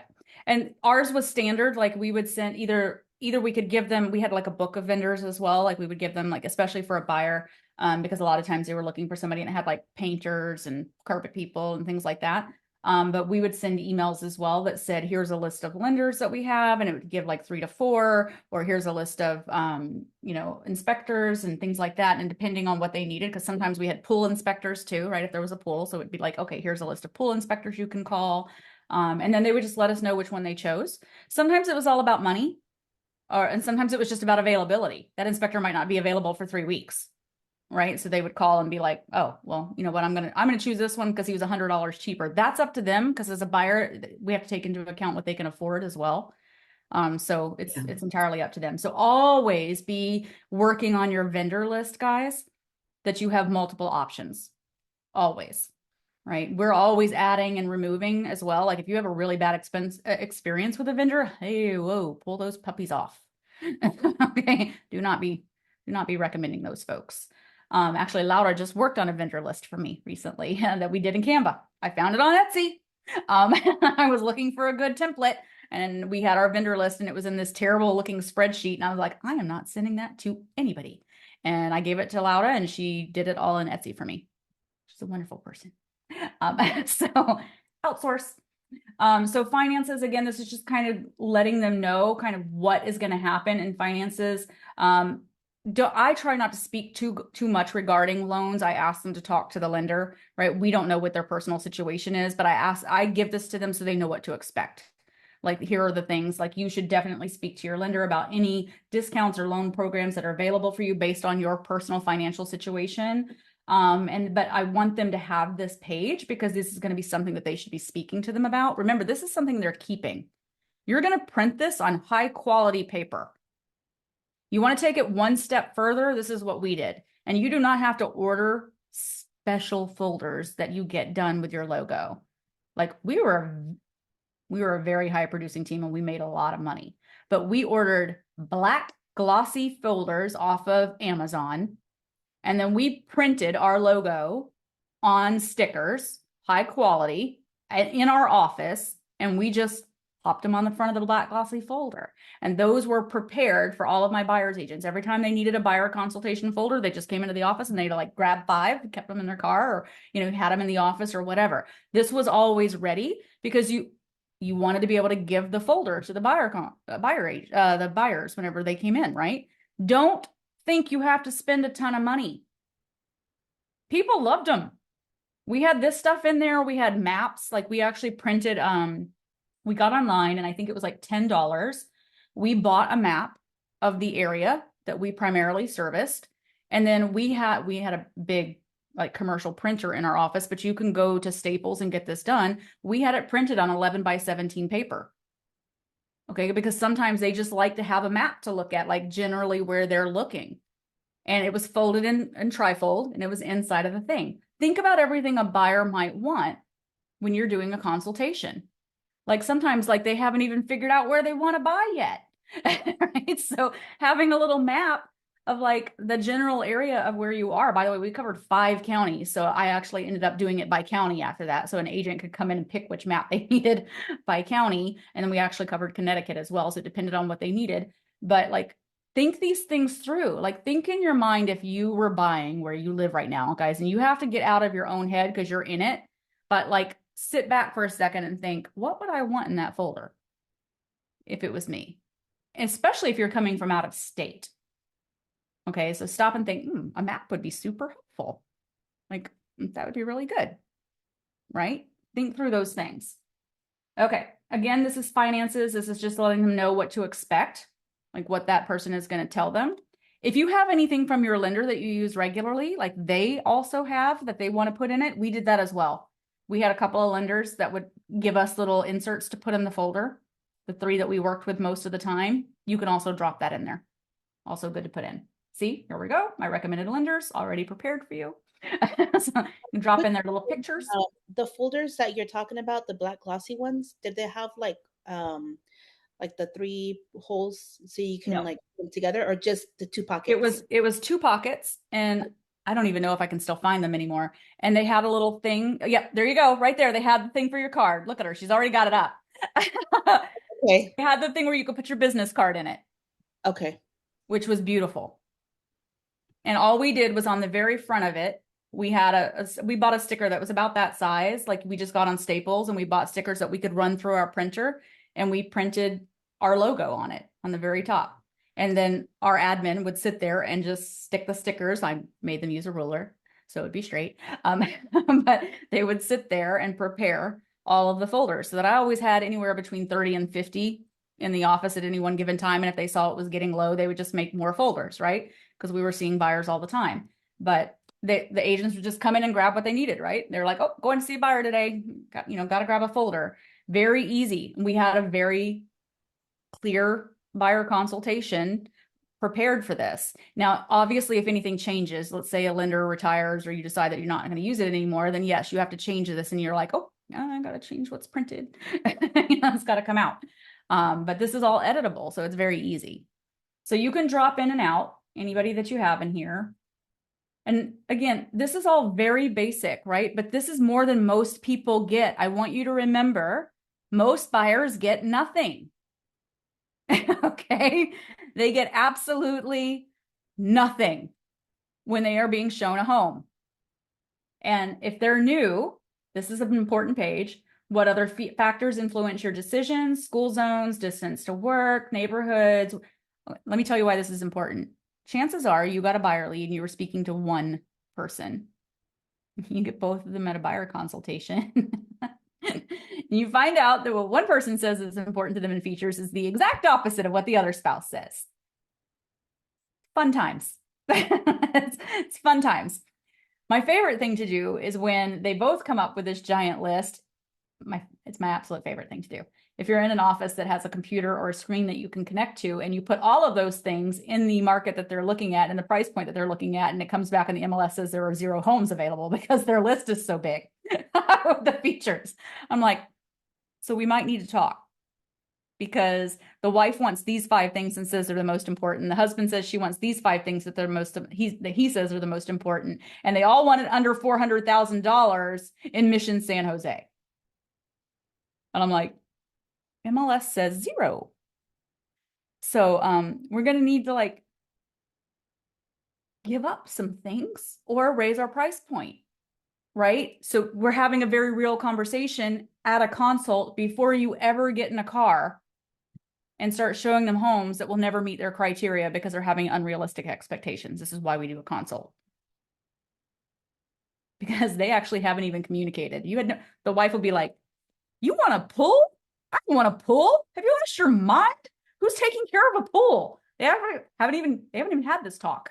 Right? You're having it in front of you all of a sudden, and you're like, oh, I'm so glad I didn't start showing houses with pools. Like, get it done in front. Get it done in front. It's going to save you, remember, 20 to 30 hours with a buyer. Hourly rate. All of a sudden, that just went 40 to 50 because you set up showings to show 6 houses with pools before they start having an argument about pools on your second showing. And you're like, why am I doing this? The wife doesn't even want a pool. This is why we do a consult. Okay, so you're finding out all of this before you ever even create one showing request. Find out everything.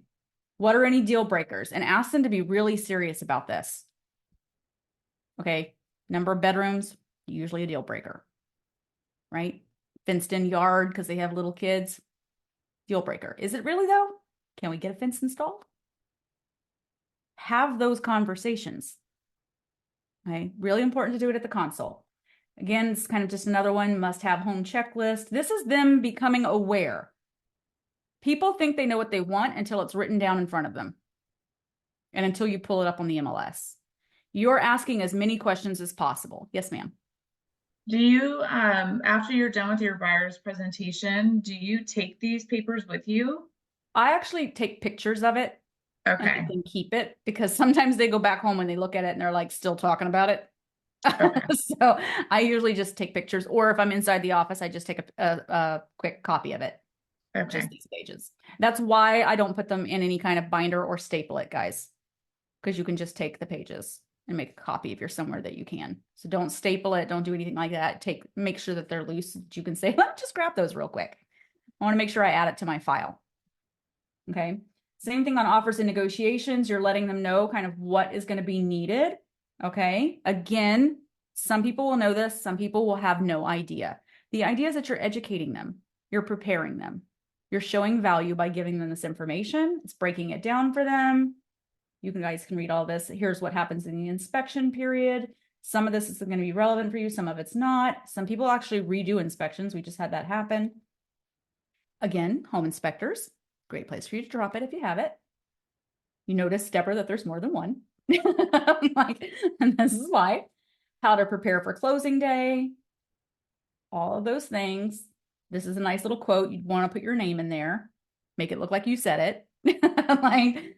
Okay, and then just the last page. So the idea behind this is that you are showing them that you've done a full consultation. Okay. I also want to, here's a really big important part. Now, I put this in here so I wouldn't forget to tell you. How many houses are you guys showing somebody when you take a new buyer first time? On average, what do you think? At least 3 or 4. Okay. At least. Anybody else? You mean like on the first day or just when we First time. first time? This Well, is like usually pre-approved and ready to go. Yeah. maybe about 3. 5 to 6. 5 to 6. Anybody else? Anybody ever show up to one and they're like, this is like, they get to the driveway and they're like, oh, nope, we're not going in. All the time. Mm-hmm. So we're going to talk about what we call a pre-showing pass-by. I had an agent that used to call it a drive-by, and I'm like, we cannot call it a drive-by. Bad idea. It's a bad idea. We're not calling them drive-bys.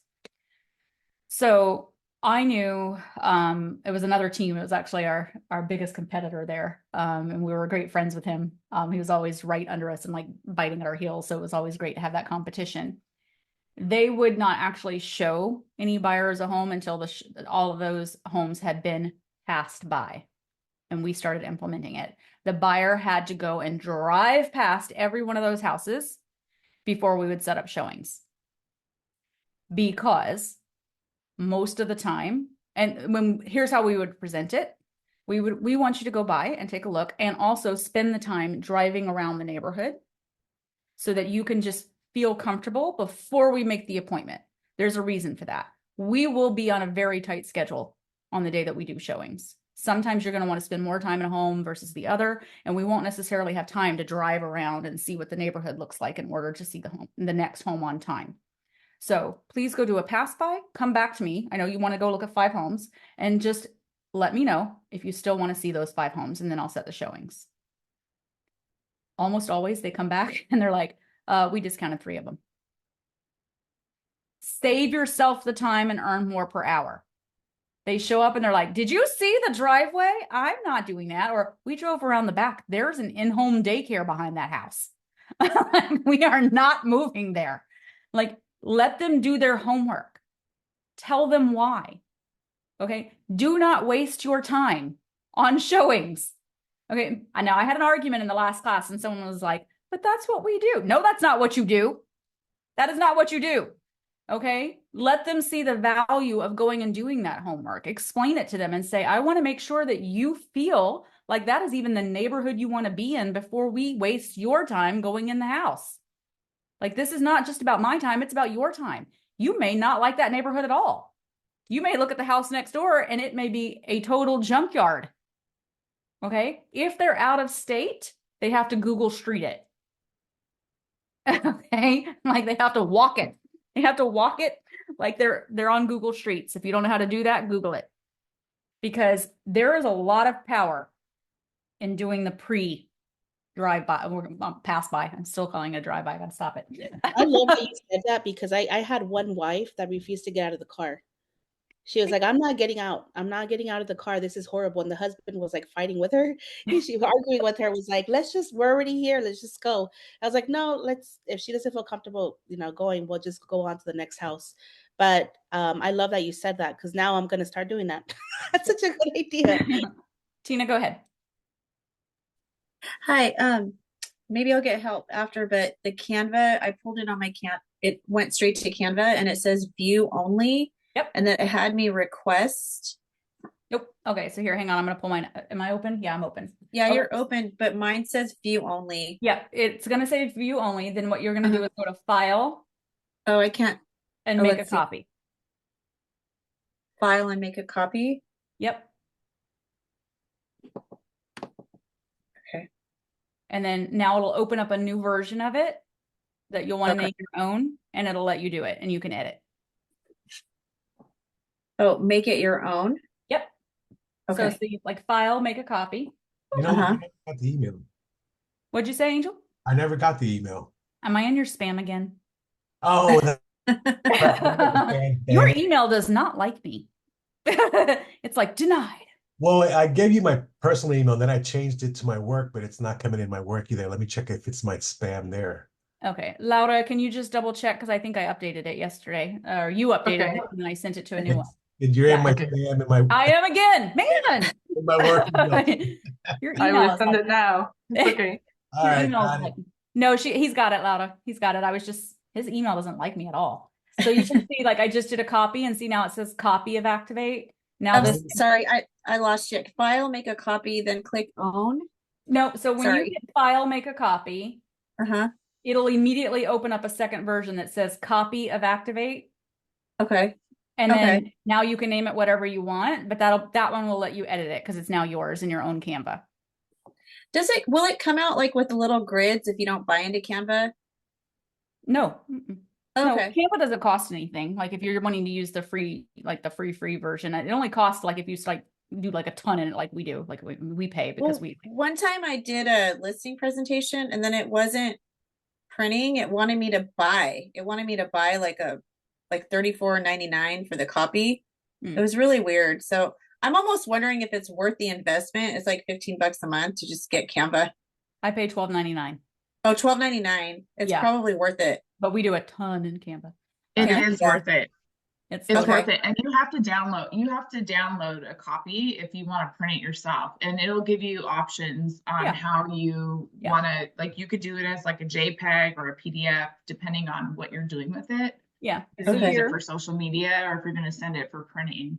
yeah, when you go here to share, you would go to download, right? And right now it's showing it'll download as a PNG. You would switch it to a PDF, Okay. print, PDF standard, right? And then it'll say all 18 pages and it'll download as a PDF, and you can send that to FedEx or Staples or whatever if you want to do it on really high quality paper or anything like that. Thank you guys. Thank You're you. so welcome. You're so welcome. Okay, so that gives you a basis to start from. If you want anything more elaborate, guys, there are lots of other options that are out there on Etsy. I purchased this one because I felt like it was very clean and it was, very easy to look at. Okay. Again, you have to look at this from the disc perspective, right? So I looked at it and I was like, there were pages that were very concise. Then there were additional pages that offered a little bit more information on financing, right? It was pretty to look at and easy on the eyes without being overwhelming. There were pages that kept everything steady with the roadmap, right? Again, looking at something that offered just enough to address everything that gives you talking points. Your consultation should never be something that you're looking at and reading to someone. It's that you're referencing it while speaking to them in a consultation. That is it. You should never be looking down and being like, and then you're going to speak to a lender about financing. And then that should not happen. Okay. You should be practicing it. But when you're pulling the pages out and you're going over the consultation with them, you want to be able to reference it for them to have something to look at or make notes on, right? That's the idea behind it. Imagine that these people have only had an experience where they've had a door opener that's not giving them anything to take home to think about. Okay, now I'm going to take you one step further. For those of you, I do not know if you all have access to this or not, because I don't know how many of you are in any area that offers it. If you're not, they offer this for a charge. I want to say we spent $30 a month when we did it. If you are a member of Bay East, we have it as part of what we pay in our fees. So I'm going to show it to you. It's called Cloud CMA. Anybody here use Cloud CMA?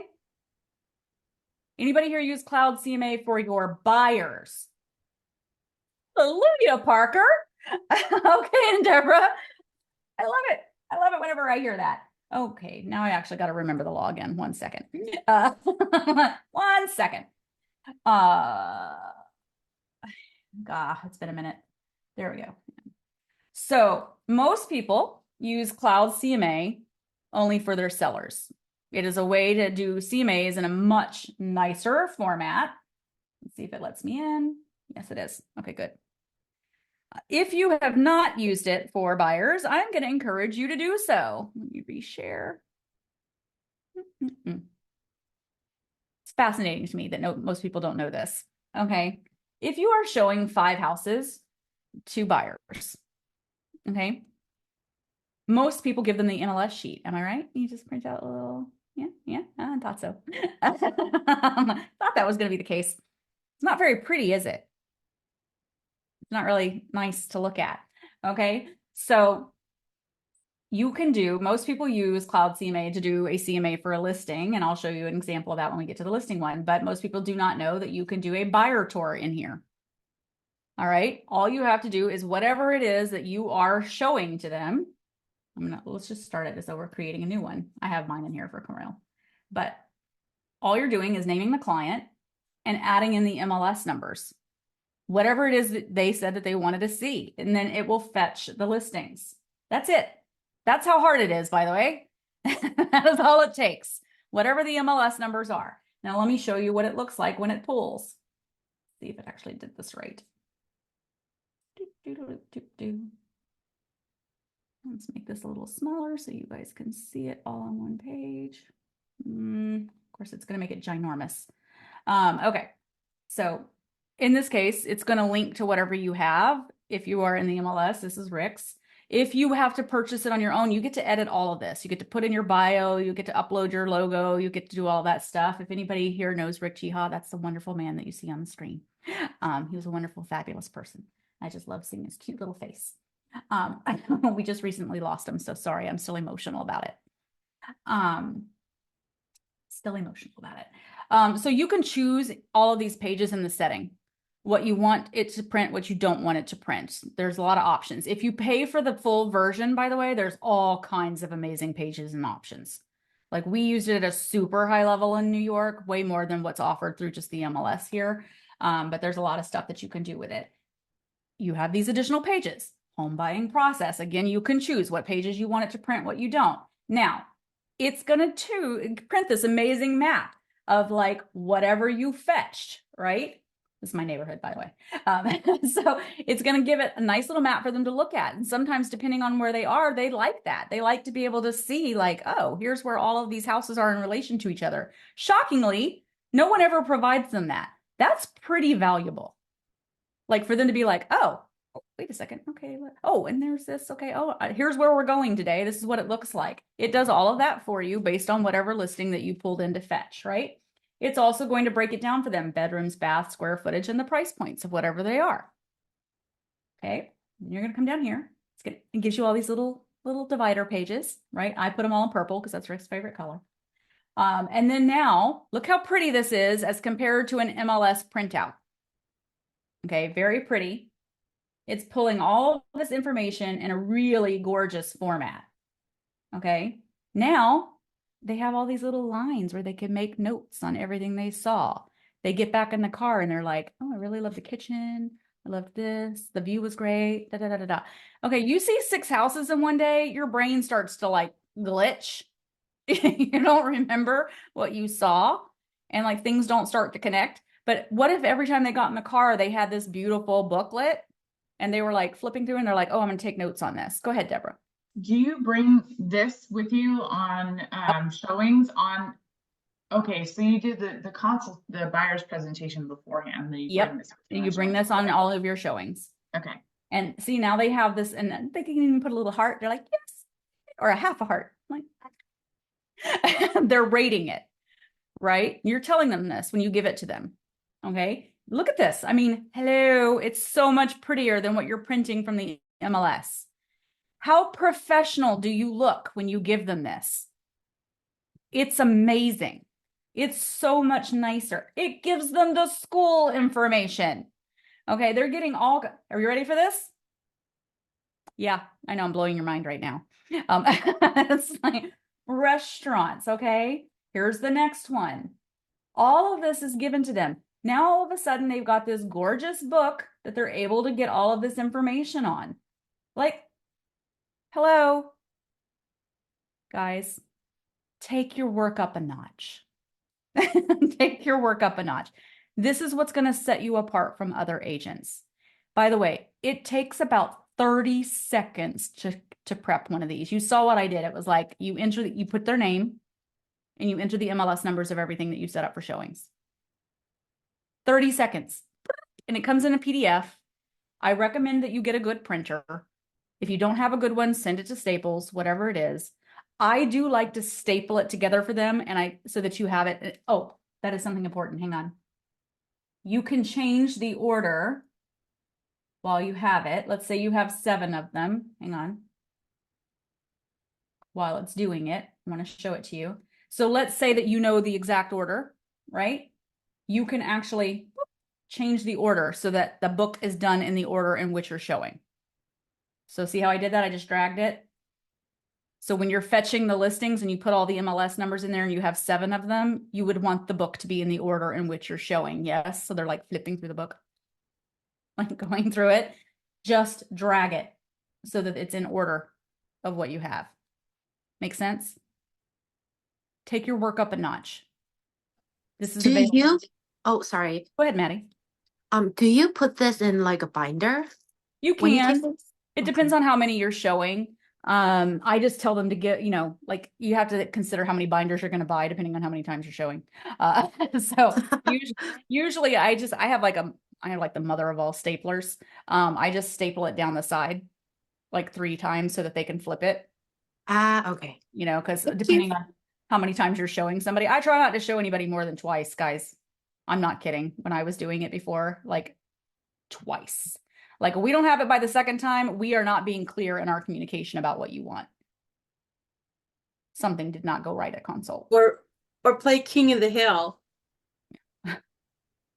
I just like you have to be so clear at the consult. That's why you're sitting down with them and Yeah. asking all those questions. That's why they're doing pass bys. So at the end of it, I really only want you showing them twice and then you're putting in an offer. You know, you guys know what King of the Hill is?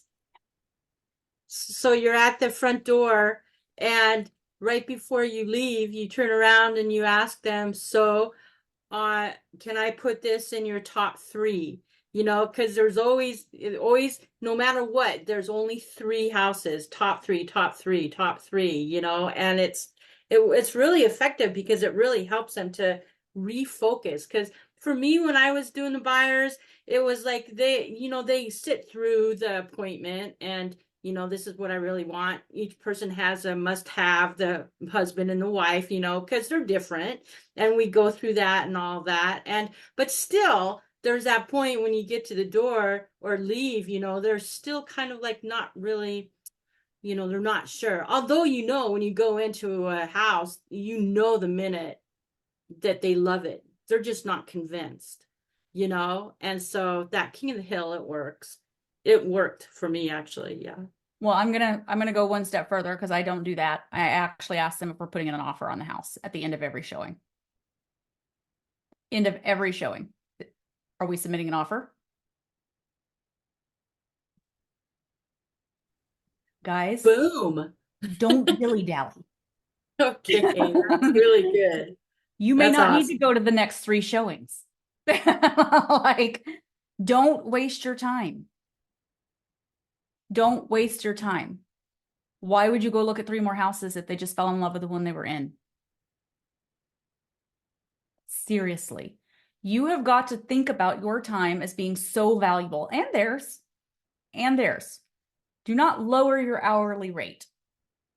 If you could tell when you were in that house with them, they truly loved that house, you better ask them every time you put the key back in the lockbox. Hey guys, are we submitting an offer on this house today? Just ask it. Because sometimes they're going to look at each other and be like, yeah. It'd be surprising. When my husband and I bought our house in New York, it was crazy. We went, this is a little interesting story. We went, in all honesty, to get it as a FSBO for our team. It was a for sale by owner. I was determined to get it. We went to be buyers. Okay.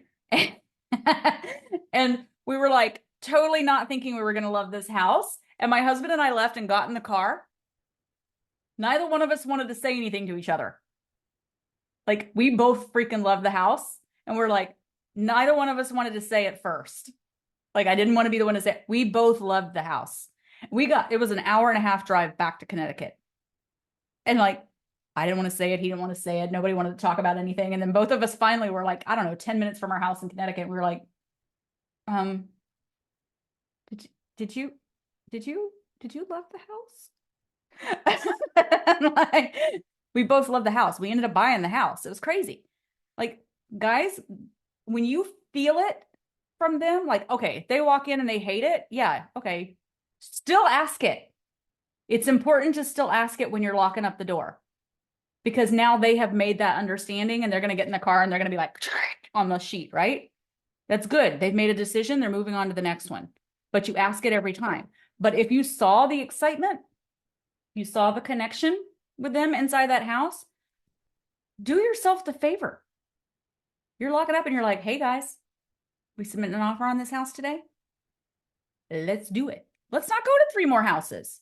And by the way, if you're showing 10 houses to somebody on the weekend, you're showing too many. You did it wrong. I'm sorry, you did it wrong. You did not ask enough questions. The likelihood of there being 10 houses that truly meet their criteria is very slim. You just lowered your hourly rate. Be protective of your time. and theirs, because they're wondering, like, why did they put these on my showing list? Not kidding. Okay. Everybody get some value out of Cloud CMA? Please use it. Okay, so let's talk about when you're showing really quick before we move on to open houses. We talked about pass-bys. We talked about limiting it, making sure that you're being very specific about what they're doing. It's one of my favorite stories ever. There's another workman coach, and she runs a really big, very successful team in Texas. And there was another coach who had his son-in-law come onto his team. And he was like, I don't know why this kid is not doing anything. Can I send him to you so that you can train him a little bit, because he's not doing anything as a buyer's agent? She said, sure, send him to me. I'm training a couple of new agents. So when she trains new agents, she takes them out and she makes them show her houses as like training, like practice, right? And so they take her, it's 2 newbies and this guy. They take her to a house in Texas, in Houston, and they're walking through the house, right? And they open the door. This is my favorite. And they're like, and this is the living room. If you are doing that, people know what the room is called. Do not tell people that it's the kitchen or that they know. They know what the room is. We don't announce the rooms. Okay. They know, first of all.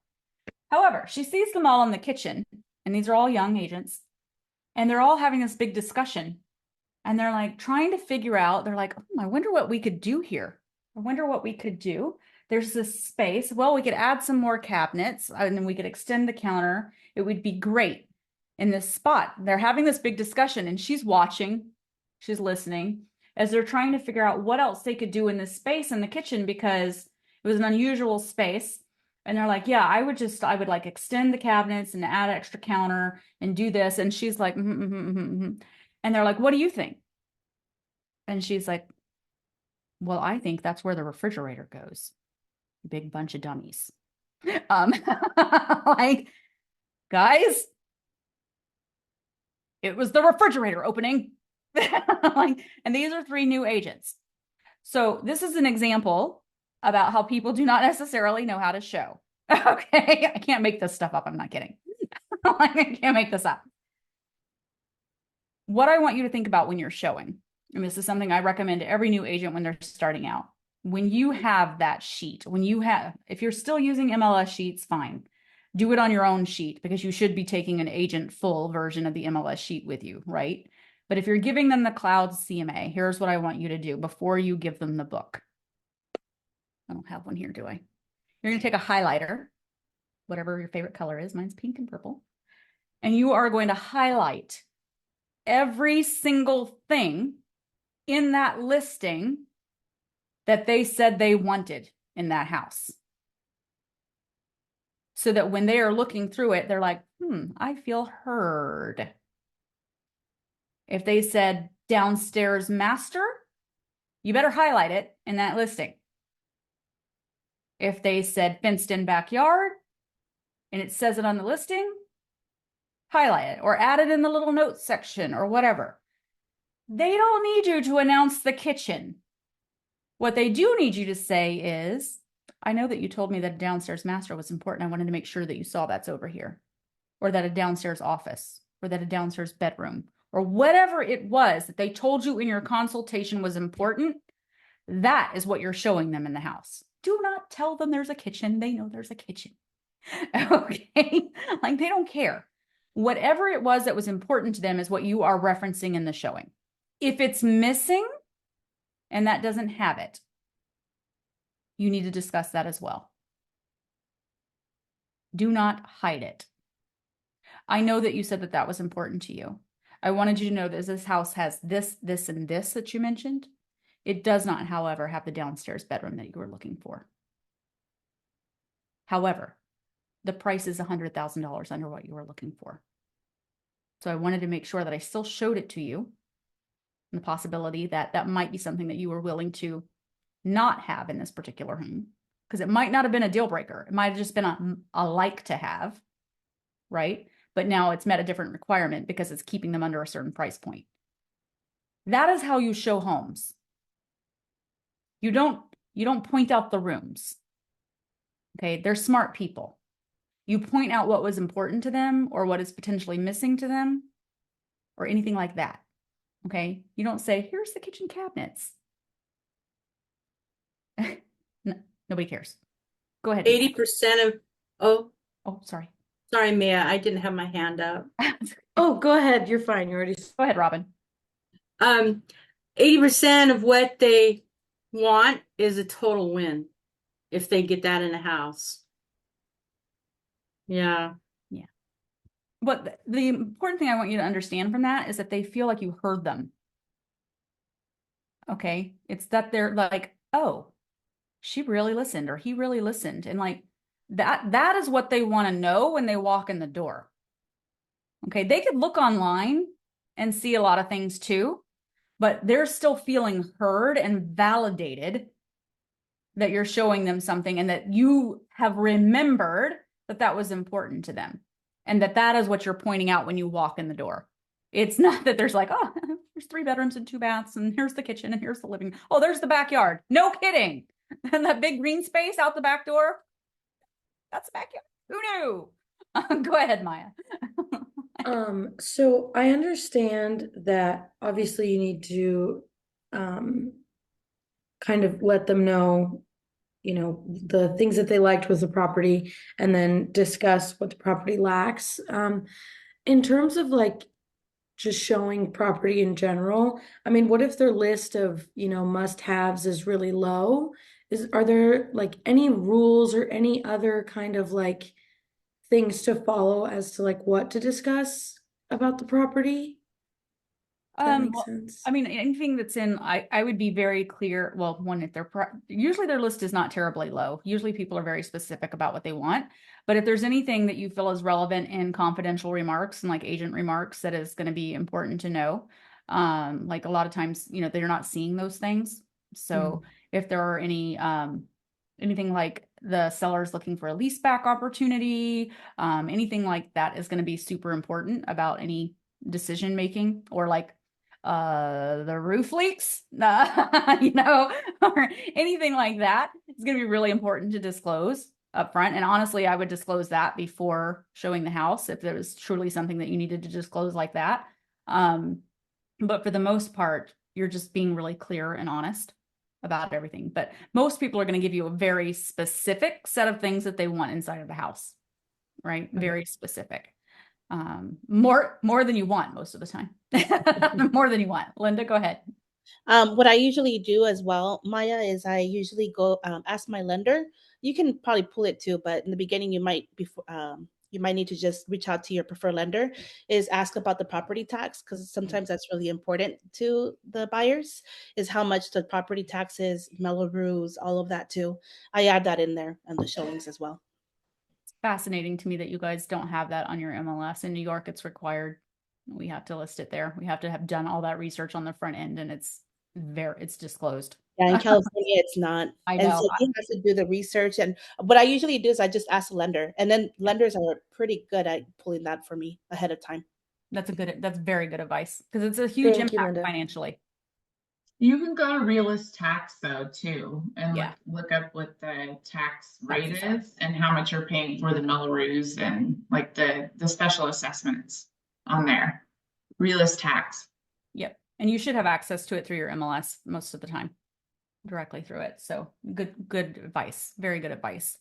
So the key is that, again, guys, I want you to make sure that you're not just like opening door, and I know you're not, but take everything you do just a little bit further, right? Just a little bit further with your clients, right? We want them to see and start to just expect this level of greatness from you, right? They're feeling heard, they're feeling communicated with, and they're feeling like, one, you're also valuing their time. Yes, there are definitely some buyers who like to look at houses. Like that's just like their pastime. Okay. Like you've got to get that under control. Everything you do, I want you to be thinking about the value of your time. Okay. Listen, I know it can be fun, But every second you're spending with a looky-loo is a second that you're not spending with somebody who is actually trying to help you earn money and put food on your table. Yeah, real estate can be fun. I want you to earn money. Okay, so you got to think about it from that perspective. Don't waste your time. Get really specific with these people, and sometimes it's really good to tell them, listen, I don't want to waste your time either. Like for me, I'm like, I want to go look at 3 houses and I want to be done. Like, I don't have that kind of time in my life. Like, I want somebody to tell me, like, we're going to look at 3 houses. We're finished. We're submitting an offer later today. Let's go.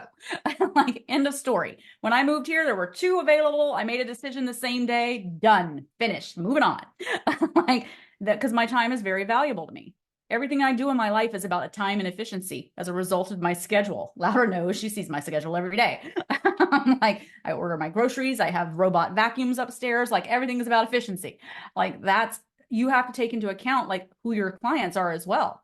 Like if they feel like you're wasting their time, you have just shown them that you don't value them. There's nothing worse than showing up to a house and a client turning around you and going, why did you even bring me here? This doesn't even meet my criteria. Did you not listen to what I said? That's the worst. It's the worst. You want to get fired right away or have them call somebody else, especially if you don't have an agreement in place? Don't do it. Okay. Any questions on consultation or creating value in the showings?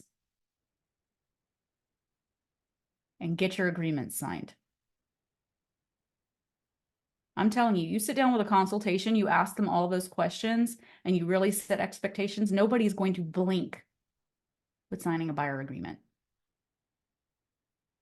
Practice. Do it in front of your phone. Go ahead, Deborah. Can you just explain at the very end of your buyer consultation how you ask them to sign? Now you're bringing up the buyer, the agency agreement. Yep. How do you bring that up? I actually start with the agency agreement first. Honestly, by the time you're done explaining what you do as part of agency, the actual buyer agreement is done for you. You're talking about loyalty. You're talking about all the things you do as a realtor for them as part of the agency portion. Like the buy-in is done. Actually, here, hang on. Let me see if I've got that. 1 second. I'm going to find that one I just did. I'm going to give to you guys. I just did it for our team. 1 second. Let me reshare my screen. Boop, boop, boop. Yep. Let's see. Okay, let me make this a little bit bigger. So this was something we had at Workman, and then Rick Chiha teamized it. So I'll share this to you guys in an email. And so you can add this to your consult if you want. And again, this is talking about all the things you do as a buyer's agent, all of the different things. So if you wanted to start here, like to make it a little bit more clear, because sometimes the agency agreement is like that you send in the documents is like a lot to look at. It's a lot. Like, I mean, you guys have seen it. It's like legalese and like, like people look at it and they sort of just gloss over. So this might be another good way to just kind of go through something a little bit different. But if you wanted to go through this and talking about using a seasoned realtor and like, here's what we're going to do, help you prepare to buy, getting your finances in order by talking to, here's one of my trusted lenders, searching for homes and what we're doing, moving on to finding the home, going under contract, etc. This is a good place to start as well. Like if you wanted to be able to show them like what's being done. But normally I'm doing it by going through the agency agreement because there's so much in there. And yes, it is very legalese, but we would do it like, you have to practice it, guys, so that you can do it without sounding like legalese about what you offer. It's everything that we did in, oh my God, what's it called? I'm trying to think of something car when we took classes, guys. What is it? Cold car. What is all the things we do as an agent? Oh my God. Loyalty, disclosure. Oh my God.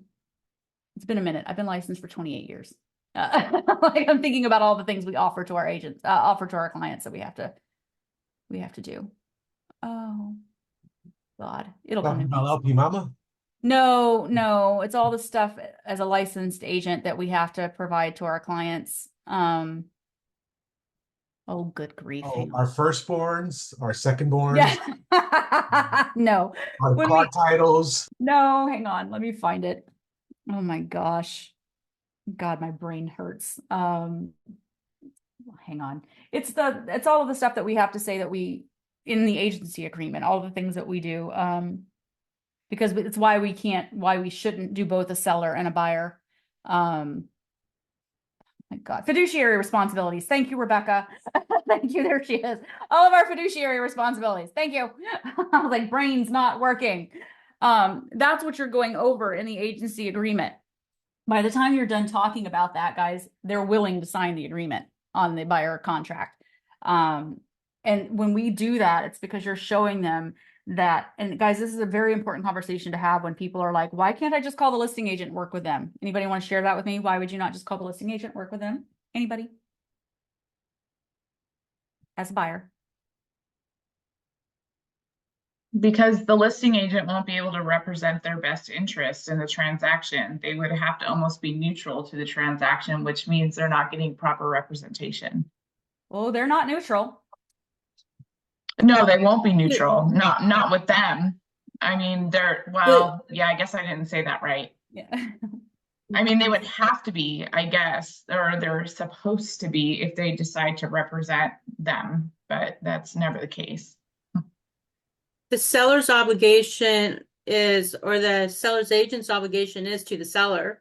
And so if the buyer comes along, they're going to be asked questions by the listing agent, and those could not be of value for the buyer, and so then that goes into the conversation of dual agency, and all that kind of stuff. So it's this slippery slope for the buyer.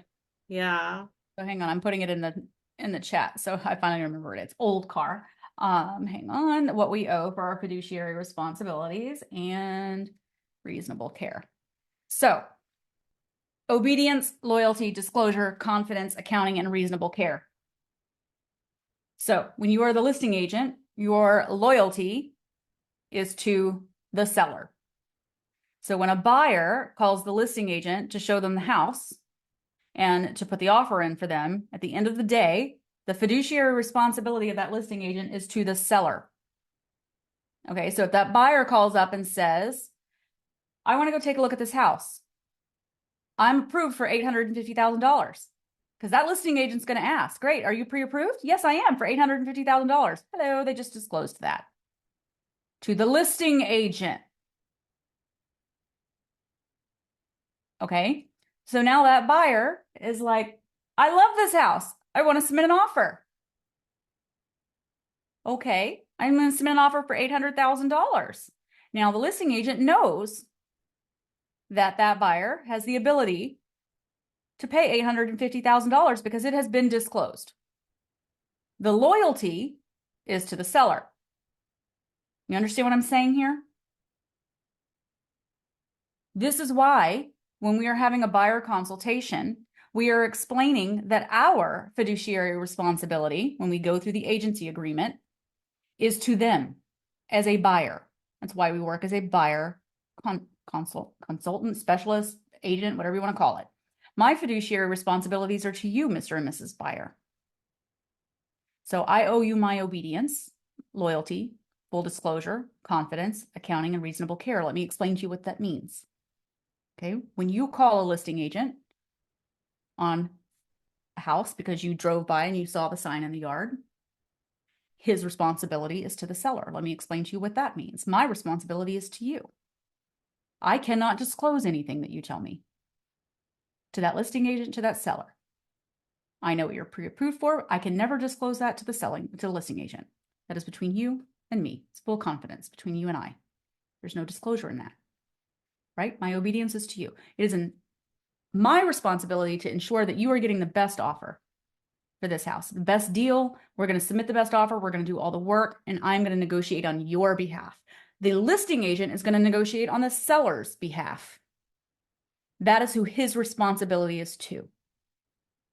Okay, you have to know that document and explain agency with 100% confidence. If you don't know it right now, you better go read it 1,000 times until you can understand it and explain it, or go back to your real estate handbook and understand what old car means. It breaks it down for you about what your fiduciary responsibilities are.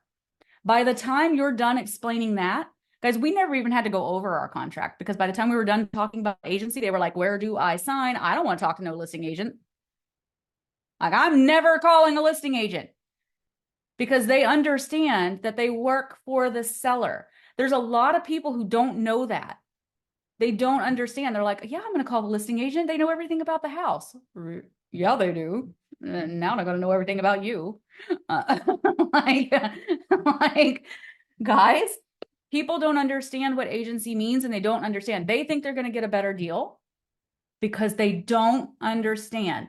It is your job as a realtor to explain to them and to educate them about what that means.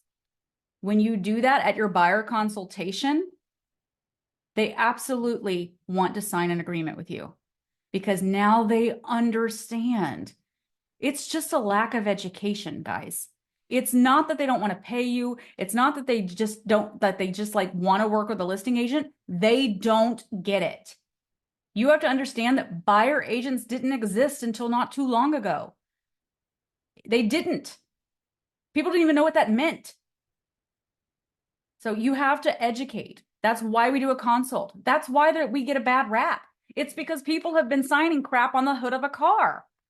If we treated buyer agreements and buyer consultations the same way that we treated listing consultations, none of this would have ever happened.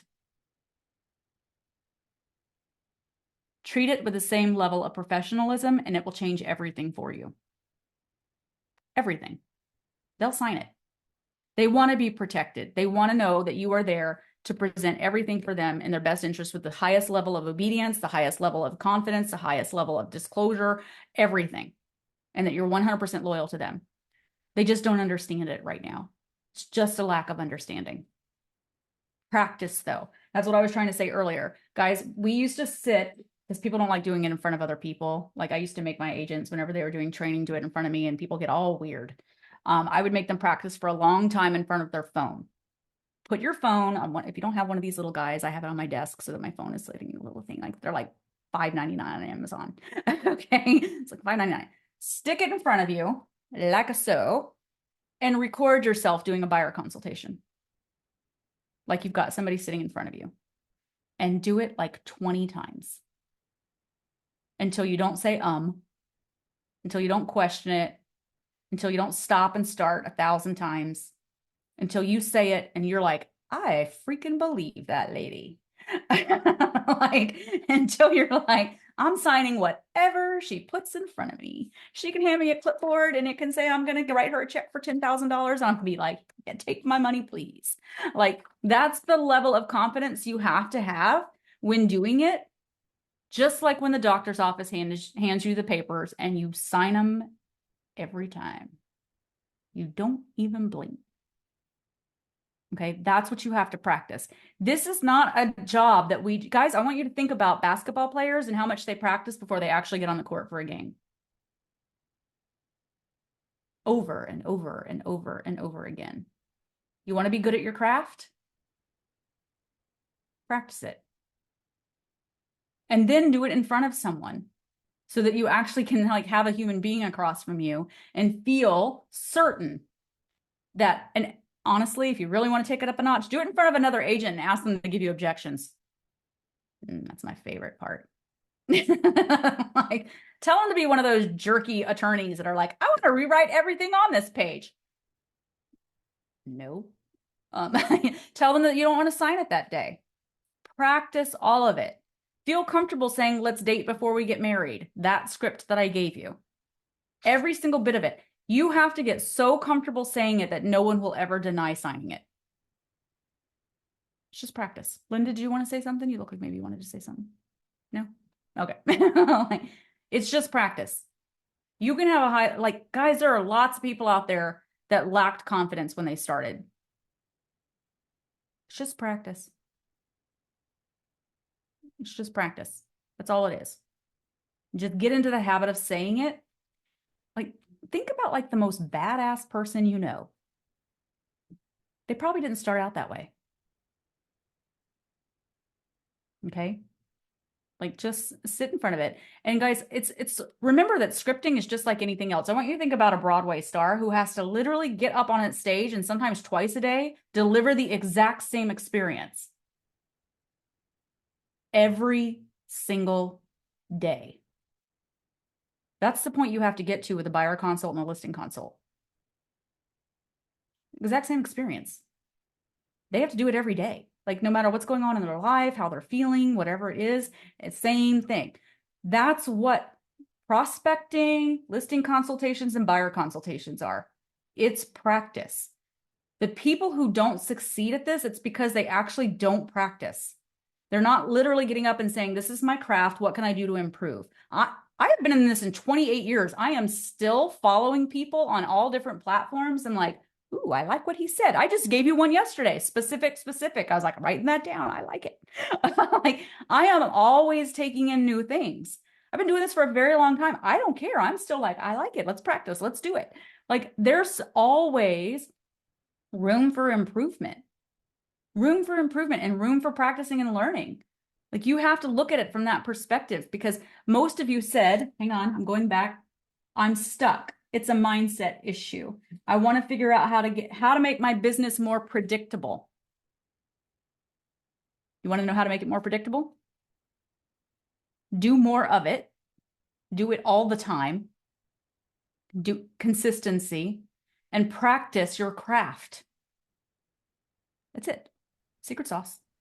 That's totally it for me, because, I know what to do. I know, blah, blah, blah, my jive, everything like that. But the thing is I have no system. I cannot, if I've got more than a couple closings coming on, then, which I haven't had, a lot, but I have experienced not having systems, not having the predictability. And it is so incredibly, insanely awful. And to go then and continue to make calls knowing that I'm going to go into that situation of crazy again because I have no systems. There is no predictability. And that is why, you answered my question and my concerns from yesterday. I've momentum just goes out the door, and so thank you. You're welcome. I mean, that there is the secret to sales, right? It's everything you do and say before you ask for the sale. Yep. I didn't catch that. What was that? It's the secret to sales. It's everything you do and say before you ask for the sales that leads up to getting that sale. Yeah. And Maddie, I wanted to address, because I know that was something you said yesterday, that English is your second language and that building, that's a fear and confidence. That's practice. It's literally sitting down and saying, okay, I'm going to do this over and over and over again. I mentioned to you guys that the best listing agent I know is a high SC, 99S, 99C. Guys, he can't have an actual conversation with like a person in real life. He doesn't know how to like communicate. He only speaks in script. He was a theater major in college. That's what makes him so good at listing, because he practices all the time. But if you were actually speaking to him like in a regular conversation, you'd be like, this guy is a dud. Like he cannot talk like in a regular situation, but like he practices his craft over and over and over again. If you watched him go into a listing consultation and then the next day you watched him go into another one, it's the same consultation. He has it down to an art. Does he have to pivot because of disc occasionally? Yes, but I'm going to tell you the delivery is almost exactly the same. He's been doing it for 29 years. It's the same thing. He will tweak as he learns more and gets different objections or whatever, but he has it down to an absolute art because he has practiced over and over and over again. And it freaking works because he knows it does, because he knows that that's what he has to do, because it's not in his nature to be a high D or high I and connect with people. So he was like, how do I be successful when my natural communication style is not successful in this industry? Talk about having to like completely change everything and say, all right, this is not the natural state of someone in this industry. But he was like, how do I pivot? And what he did was he was like, great, because he's so detail oriented. I'm going to practice and practice and practice and practice and practice until I can deliver it with absolute certainty. And he gets, by the way, 95% of listing appointments he goes on typically gets signed because the delivery is so good. Go ahead, Tina. Yeah, to piggyback on that, before pandemic, I was in an office. We had a bullpen, like we would practice. So now that we're like, I know for me, I'm remote, I'm on an island over here like, by myself. How important is it to try to find role play partners, or Very. just is it okay I'll to do it with you, Tina. See, there you go. There, Well, I will role play with you because I need the same too. Yeah, I was gonna say maybe before the day, whoever wants to swap numbers, if that's okay, we could do that. If you guys are open to it, I've been BCCing everybody on the emails. Oh, I okay. can do a CC so everybody has access to it. That's fine with me if everybody's open to it. Yeah. That's a possibility. The other thing is, guys, you have access to Workplace. Those of you that are with EXP, you should be, you can post anything like that. There are loads of people out there that are looking for role play partners. Use Workplace chat, Workplace if you have it. You should have it on your phone, because if you're not using that for lead resources, you darn well better be. Okay, there are tons of referral groups in Workplace at EXP. Put that on your phone. I'm not kidding. Okay, I'm in like 9 of them. They come up all the time, all over the country. Join the California groups, join the other groups. There's always referrals in Workplace. Definitely do that. But post on there, hey, I'm looking for a role play partner. And this is very important. You do not stay with the same role play partner for a while. You start to forgive each other when you're not doing well. Okay, you have to pick it up. Yep, it's just the truth, guys. You start to let things slide. So you have to swap out. It just happens. You have to say, oh, okay, I'm going to switch to somebody else for a while. You can come back to them again. It doesn't mean that you can't come back to them. It's just you start to get too forgiving when you're like, oh, that was great. No, it wasn't. Like, Is it like effective to do by yourself as well? I know you said do the, I'm going to try the recording thing. Like there's just value in that, because you actually do hear, you're like, I will watch myself on a recording and I was like, no, that sucked. You're more critical of yourself than other people will be. And you'll hear more ums and you'll hear more things. So there's a lot of value in recording yourself. And this is something that you have got to set the tone with a role play partner, guys. You have to say, give me real feedback. Okay, don't pull punches. That's not effective if you are not willing to be open with somebody. You're not doing anybody any favors. Thank you so much. Thank you. Yeah. So definitely work on that. This is something that, like, guys, you should be role playing every day, if at all possible, even if you're doing it with yourself. Like, even if you're putting the phone in front of you and you're like, all right, I'm going to practice the apology script before I start making those calls. I want to just feel comfortable saying it. I want it to come out of my mouth and be like authentic and genuine. So I'm going to record myself for a bit. And I'm going to go back and watch it. And did that feel authentic? Did I feel like I stumbled over the words? Okay, now I'm ready to make my calls. Okay. Every single one of those things can be like that. Like, practice it. You should not be practicing scripts on your clients. Okay. Like, we don't practice on the client. We practice with our spouse. I practice with your kids. It's a miracle that all my kids aren't in real estate. Truly, it really is. Although they've all worked for me in some capacity. They've put up signs. They've done all kinds of things. Popeyes, whether they like it or not, they've all been in real estate one way or another.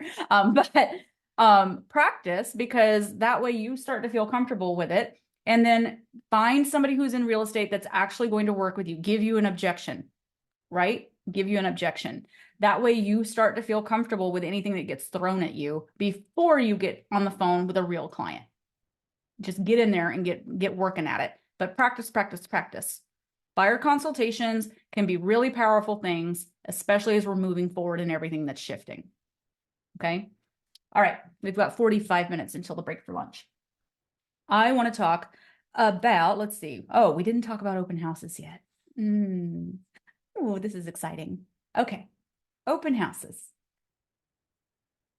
Raise your, come off of mute or put your fingers up. How many signs do you put out for an open house?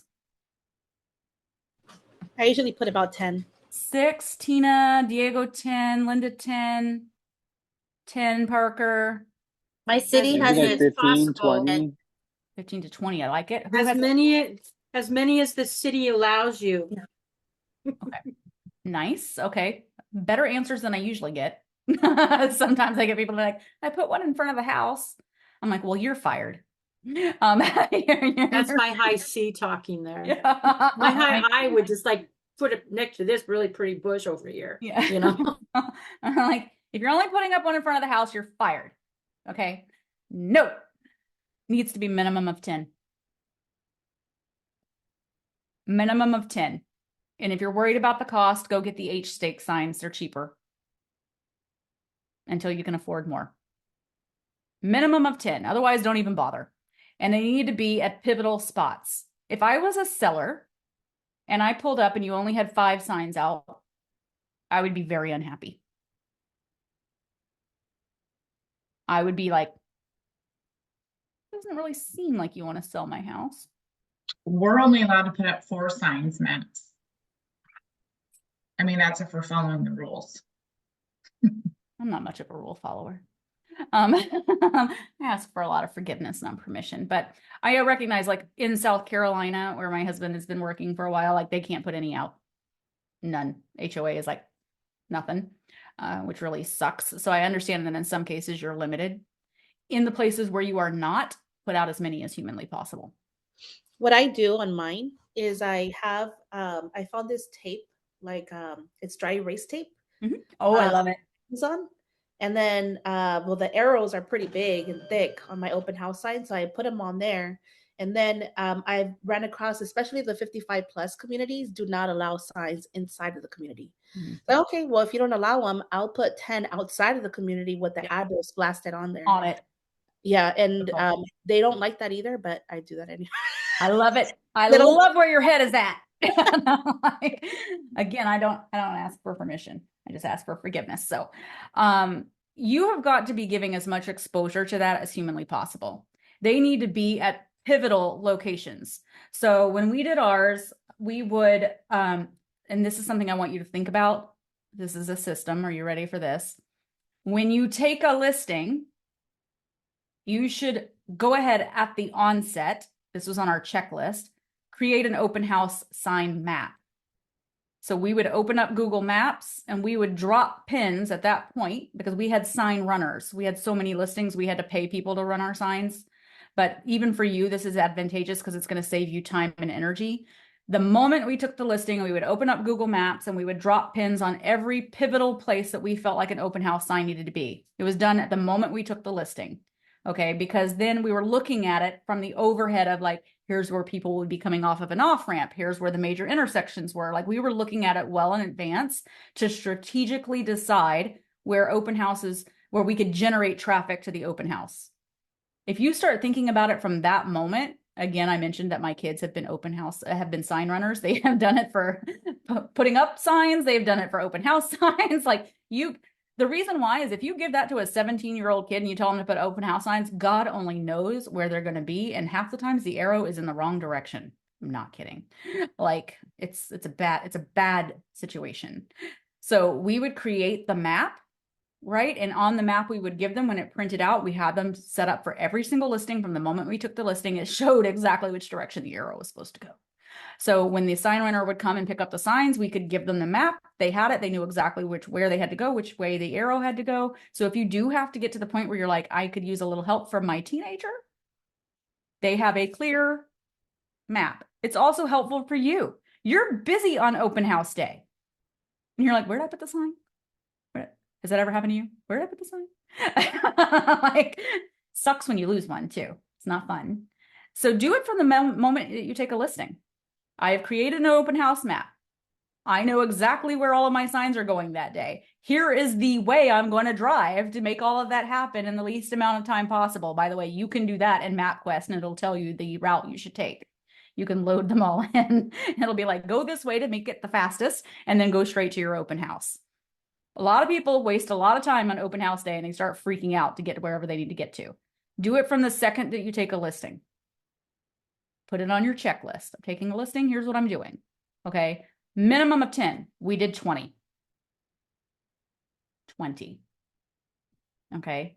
Now, some places let you do it pretty far in advance. We were only allowed to do it about 2 hours before an open house. Follow whatever rules you have to follow. Okay. Next question. What day do you put it in the MLS that you are having an MLS, that you are having an open house? How far in advance? Thursdays. Who said that? Robin? Yeah. You're fired. Monday, Next. Monday, Well, at Tuesday, least a week in advance. Thank you, Linda. Diego, we'll keep Monday you. or Tuesday, Monday. We'll keep you. Monday. Let's Sorry talk. about that. I was thinking when you put a listing in the MLS on a Okay. Thursday. Yeah, sorry. So Well, wait a second. If you're putting your listing in the MLS on Thursday, though, but then I usually don't list a house until Thursday. That way, then I start getting showings for Friday, Saturday, Sunday, and then I do open house usually Friday, Saturday, Sunday. Is that not, what do you do? I have one thing as well Go ahead, Linda. before you go into it, Selena, because I have one of my my mentors that I actually came under EXP. She does coming soon, Mhm. and she will blast the open house. Yep. Not exactly when it's like on the market. She'll just blast, okay, coming soon, 100%. and then she'll put the open house on there. Yep. And so that's why when it's active, like people are already like, oh wow, it's beautiful, I want to go. So it's almost like it drives traffic into the open house. Crazy smart. I, Yeah, I you're do not- the same. I do 3 days coming soon, and on Yep. Monday I'll do open houses. So it creates a bubble and a demand because everybody's seeing it. It creates a rush. I mean, if you put it on Thursday, people are like setting up the weekend, Monday, Yeah. Tuesday, Wednesday. You don't want to do it last minute. Thursday comes, you might have family. Friday, you're like, okay, I already have my open houses, Yep. and you don't want it to be last minute showing up to your open house. I was like, dude, you have about 5 days to see it on Redfin, Zillow, Realtor, MLS. It's already been Everywhere. blown up. So people have been looking at it for 5 days, waiting for Friday, Saturday, or Sunday. Diego wins the prize. Diego wins the prize. So the number of people who wait until the end of the week to put it in makes me cringe. Okay. You have not given anyone any chance to make any plans to get into that house for the weekend. Like it is so little exposure out there at that point. And now they've already made their plans. Their kids have plans, they have plans, and they're like, oh God, I really wanted to go to that open house, but my weekend's booked already. Like it is not enough time. And if you are not using coming soon, you better start using it if you have that in your available. Like there is a lot of value in coming soon. A lot of value. You are not doing your seller any favors by waiting until the last second to do everything. You have actually limited all of their exposure everywhere. So on the coming soon, we only have to just do the first picture of the house. We don't actually have to have all the pictures in it. Like if I don't have my photographer, if I don't have Correct. like all of my photos back yet. But then also, I can't remember, do we need to have anything signed for the coming soon, or is it no? You still have to have a Just listing listing agreement.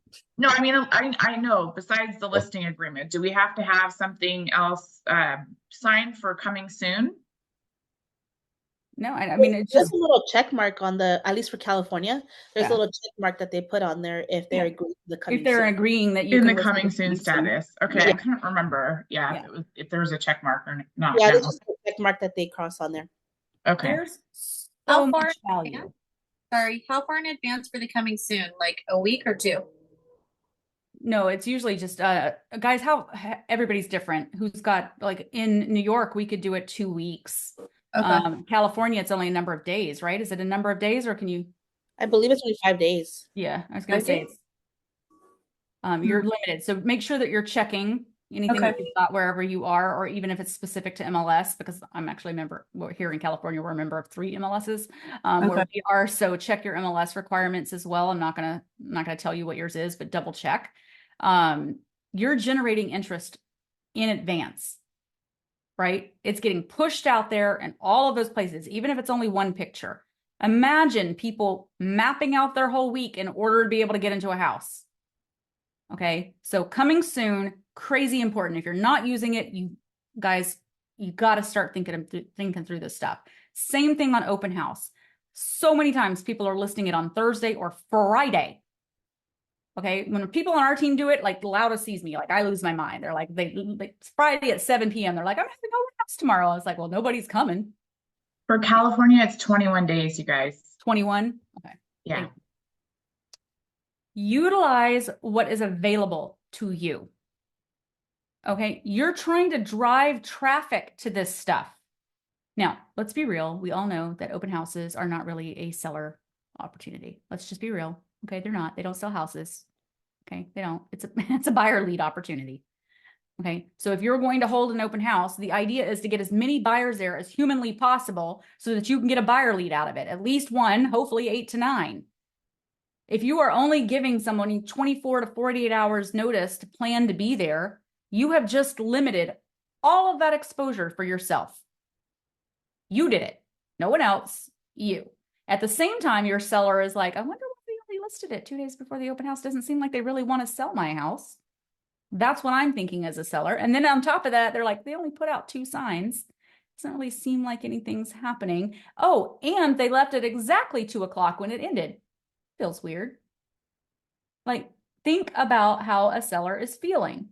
All of these things like it all matters. Every last bit of it matters. Go ahead, Maya. Diego or Selena, could you clarify that timeline again with the like the days of the weeks, the coming soon, when to post the Totally open up to you. house? It doesn't have to be a specific day. It's really up to you and on the seller. Some people have strategies about days that they go live and like then giving it enough time to generate open house time. Like if you're going to do it, sometimes I would say do coming soon. We did it 2 weeks in advance. We were like generating a ton of interest 2 weeks in advance on coming soon. If we really knew when it was going to happen, and it would be like, people would be calling up and we'd be like, it's coming, but not, I'm glad you're excited about it. Can't wait to see, whatever it was. All of that was happening well in advance. And there is strategy around how many of you guys are using offer dates currently on your listings? Anybody using offer dates? Like they're crazy busy right now. Anybody not know what that is? Okay. Offer dates, is that like when to submit offers, like the deadline? Yeah, like they're not accepting any offers until an offer date as well. Oh, really annoying. Yeah, I've seen that, and then I call like, oh, I saw the deadline was such and such time. How's it looking? Oh, we don't have anything yet. That's like, oh, okay. Well, okay. We're seeing a lot of this right now where, and a lot of times it is happening on a listing that is well priced. Okay, well priced, and that they anticipate is going to go fast, where a listing agent is listing a property. They're doing it with no coming soon, no nothing. They're just listing it. They're doing it on a Thursday. They're having an open house over the weekend, and then the offer date is like Monday or Tuesday the following week. Okay, the strategy behind that is they know the house is in great condition. They know they've listed it well. They're generating a very quick turnaround, although they should really be smarter and list it sooner so that they were generating more to the open house. But then they know that they're going to get multiple offers on the following week. They're accepting 0 offers until that day. Right? It means that they want them all on the one day and they want them all at one time, and they're going to make a decision on that day. So that's what an offer date is. So there are strategies, Maya, around the times that people will do something like that, because maybe a seller is like, I don't want 500 people wandering through my house. Right? So they have a strategy around like, I want this open for 1 week and 1 week only, and then I'm peace out. I'm done. I'm going to make a decision and I'm out of this. Right? So it just depends on what's important to the seller. Right? My thought process behind open houses is do not wait till the end of the week. Get it out there. I want it on Zillow. I want it on realtor.com. I want it on all of those places so that people have the opportunity to say, great, honey, you take the kids to soccer this weekend and I'm going to go to this open house. And if I think it's worth us looking at, then we'll call the agent and we'll go and look at a house, right? You have to give people the opportunity to make plans. When you list it on Thursday or Friday for an open house, you've given someone very little opportunity, right? Very little time, very little exposure out there. A whole week is like lots of time for it to be popping out all over the place. They're like, oh, look, okay, I'm going to make plans. Give it as much exposure as possible. Okay. So that's one thing. Make sure that you're doing that. Diego, did you want to say something?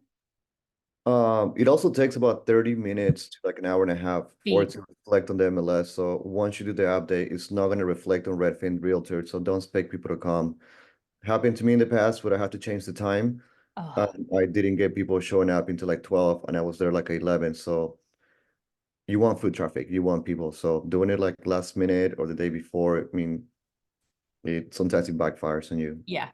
Yeah.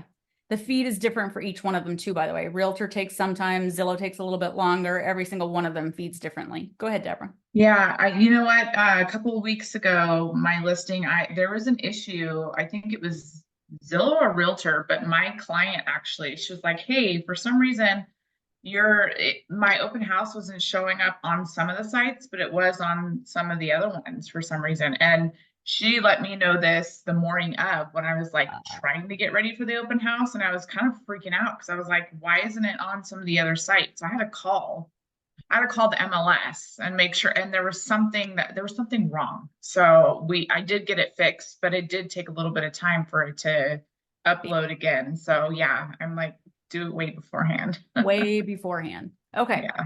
So let's also talk about getting ready for the open house on that day. And a lot of people are these days, I find in California, it's shocking to me, you're only doing like 2 hours. I know, Diego's shaking his head. Diego, you and I are going to get along great. 2 hours is not enough time. Okay. Do at least 3, guys. 2 hours is tight. That is tight. 3 hours for an open house. Guys, if you are not doing the business you want, you should be just holding that puppy all day. Just hold it open.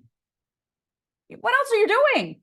If you don't have other closings or pendings, just hold that guy open all day. And I want you to really think outside the box here. People always do them only on Saturdays and Sundays. Do them on Fridays. Do them every day. If you are somewhere near a school where people are driving by, I want you to hold it when the school let out time is. Yeah, I said it. Those moms are driving by. Yep, they'll stop in. You'd be surprised. You have to really think about where your listing is or where those houses are. If you're not holding it for your own listing and you're doing it for another agent, I want you to drive by and see that house well before the open house. I want you to see like, is there an opportunity for me to do this on a different day at a different time? Looks like traffic would be good at this time on this day. And you call that listing agent and you say, would you be open to me doing an open house at this day at this time? Typically, they don't care. They're going to give it to the seller and say, hey, this agent drove by and said, this looks like you get a lot of traffic at this time. Do it then. Give yourself the best opportunity to get buyers in that home. The best opportunity. Think way outside the box here. Who says they only have to be on Saturdays and Sundays? Who says? Like, that's the biggest mistake people make. I'm like, wow, look at that. Look at all those people because they have to go through the carpool line. Right? And like, they're literally driving right past that house and stopping in front of it. Like, hello. Huge opportunity, right? Huge opportunity. Take advantage of it at every second, every opportunity that you have. Okay, open house day. You've put out the signs or you've paid someone to put out the signs. You show up. Please tell me that you have an open house little cleaning bucket in your car, because anybody else ever show up and the house is a mess? You want to just like stab the seller in the eyeball. I know I do a lot of stabbing motions. Very angry this week. I have shown up and I've been like, did they not want to sell the house? Like shocked, right? Shocked.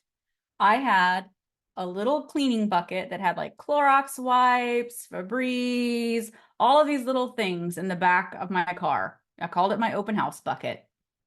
Okay, it had little teeny dust buster that I always had charged. It was always in my car for open houses.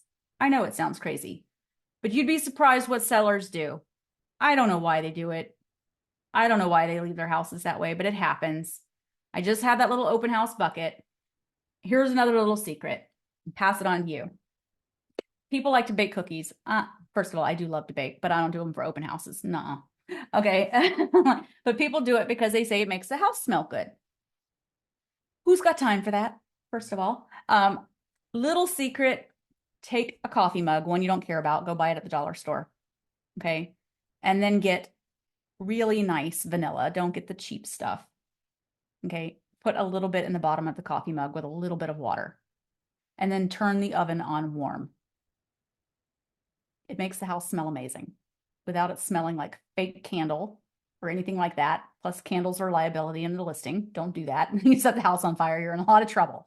But if you put a coffee mug with a little bit of vanilla and a little bit of water on warm in the oven, the house smells incredible.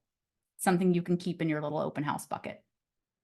Okay, I used to do it all the time. Smells good without over smelling like Febreze or some cheap candle that you're going to buy somewhere and there's no liability. Do remember to take the mug with you. But if you forget and it's a $1 mug you got from the dollar store, it's not like the end of the world, right? That's what I would do. I would just have this little mug and like it smelled incredible without being like an overwhelming smell. People really liked the way it smelled. Kind of smelled like cookies without having to bake anything. So, little secret. But give yourself time to get to the open house in advance. Double check if you have to clean something. Open every window. Turn on every light. Imagine that you want as much natural light, beautiful like experience when anybody comes in the door. Okay? Sometimes the sellers think it's a beautiful experience and you walk in and you're like, not so beautiful. You have got to give yourself enough time to see it from a buyer's perspective and change anything in there. If you were walking in and the open house starts at 12 and you walked in at 11:50, you have a problem. Give yourself enough time to get in there, make yourself familiar, do any tidying up that you need to do. Open everything, blinds, curtains, everything. Okay? Same open house, it's happening. Couple of different strategies here with regards to open house sign up. Anybody ever have trouble getting people to sign in? People are so weird. People are so weird. Okay, KV Core has an app. If you're using KV Core, there is an app for that. I encourage you to use it, okay, because it feeds directly into KV Core. So use that if you can, because people have to sign it and now they're just fed in. You can choose in the app what listing you are in. It's a beautiful thing because your lead source is now tracked. And it's like, oh, this lead came from this listing. I love it. It's a wonderful thing. If you're not using that, I have a secret that I use for an open house sign up. So I make a sign up sheet. It's got lines on it. I tell them that the seller would like documentation of everyone who entered their home. Put it on the seller, guys. Put it on the seller. Especially in the world of COVID and everything we went through, they want documentation of everyone who entered their home. You're asking them for their name, their phone number, and their email. Yes, of course, you're going to risk the fact that it's going to say fredflintstone@gmail.com. I understand. Okay. Go back and look at it when they're done. And you're going to have to feel confident enough to tell them, really, Fred Flintstone? Yeah. Okay. But here's my secret that I do. On the page, they are numbered, every line that I do. On the back of the page, I have the exact same thing printed. That is not for anyone else to see. That's for me.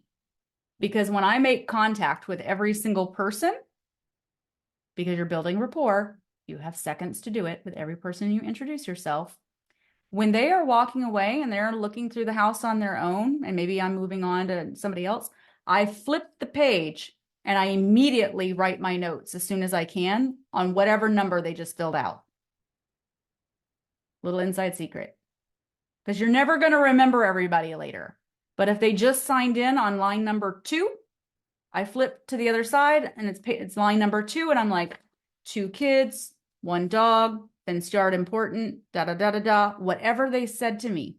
So that later, as I'm doing all my follow-ups, which we're going to talk about in a minute, whatever I heard is going to be referenced in the email follow-up.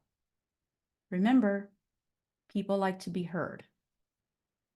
So you have to write it down and you have to remember who it was. And the easiest way for me to have done that before, again, it's a system, is like I've kept track because they signed on whatever line. And then I go back to the list, I flip it over and I'm like, oh, that was number 3. And they said this and they said this and they said this and they said this. Okay. Make sense? Questions? No? Okay.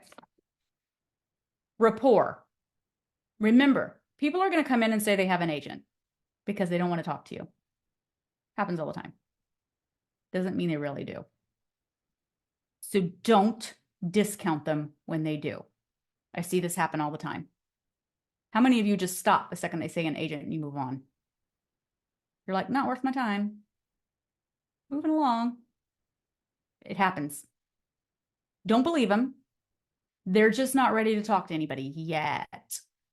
Sometimes they may be working with an agent. Sometimes they may even bring their agent's card. That's fine. Okay. They may not have an agreement with them.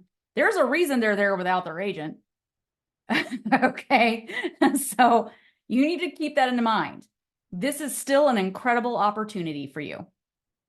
Do not discount that you are still building a relationship and there is an incredible opportunity for you to still have a client.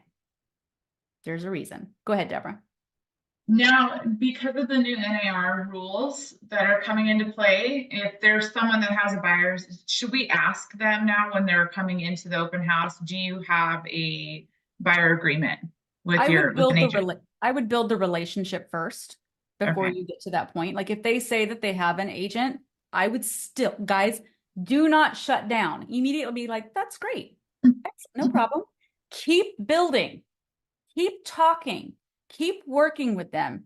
Still walk through the house with them. Answer any questions, whatever. You don't know. That's just their initial, like, I want to be able to walk through this house. Okay, so don't shut them down. You have to remember that everything that they're doing right now is to shut you down initially because they're like, I just want to be able to flow through the house and do whatever right now. Like that's what's happening. Okay, keep the relationship going because chances are they're going to come to you at the end and be like, hey, listen, I know that we said we had an agent earlier, but I wanted to let you know that we're really not working with anybody. We've just kind of been going to open houses. We really felt like we connected today. Would it be okay if we call you? That happens a lot. Okay. So, like, it happens a lot. Go ahead, Robin. I was just thinking, brainstorming here. What do you think about this idea? So you print up a bunch of the agency pamphlets, and then you have your, at the door, you have your place where they sign in and stuff. Have them sign in and ask them, do you have an agent? I need to give you this.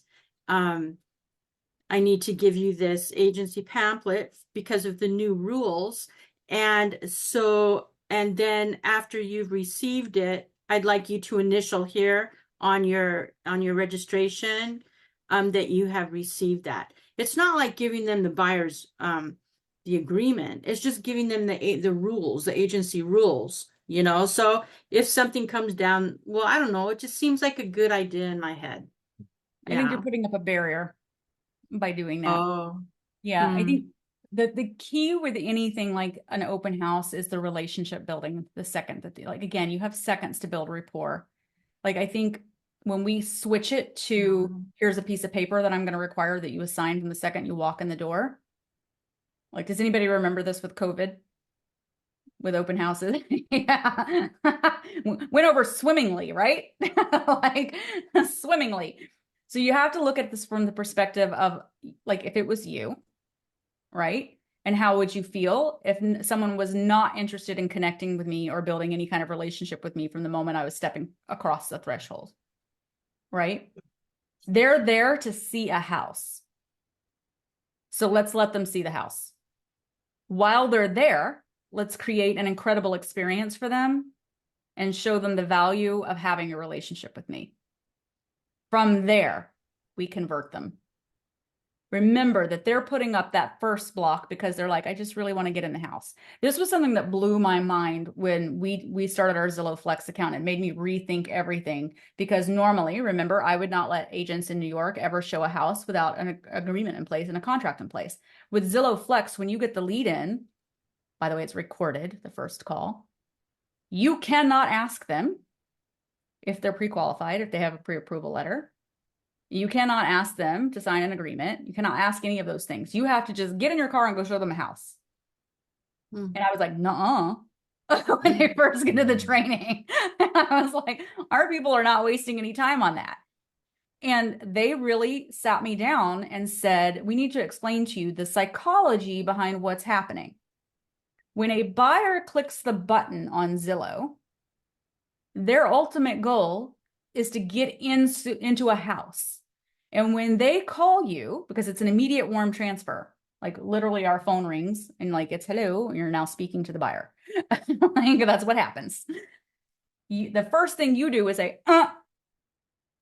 Are you pre-approved? First block. 2, are you working with another agent? Second block. Like all you're doing is constantly saying, I am doing everything humanly possible to not put your feet inside of a house.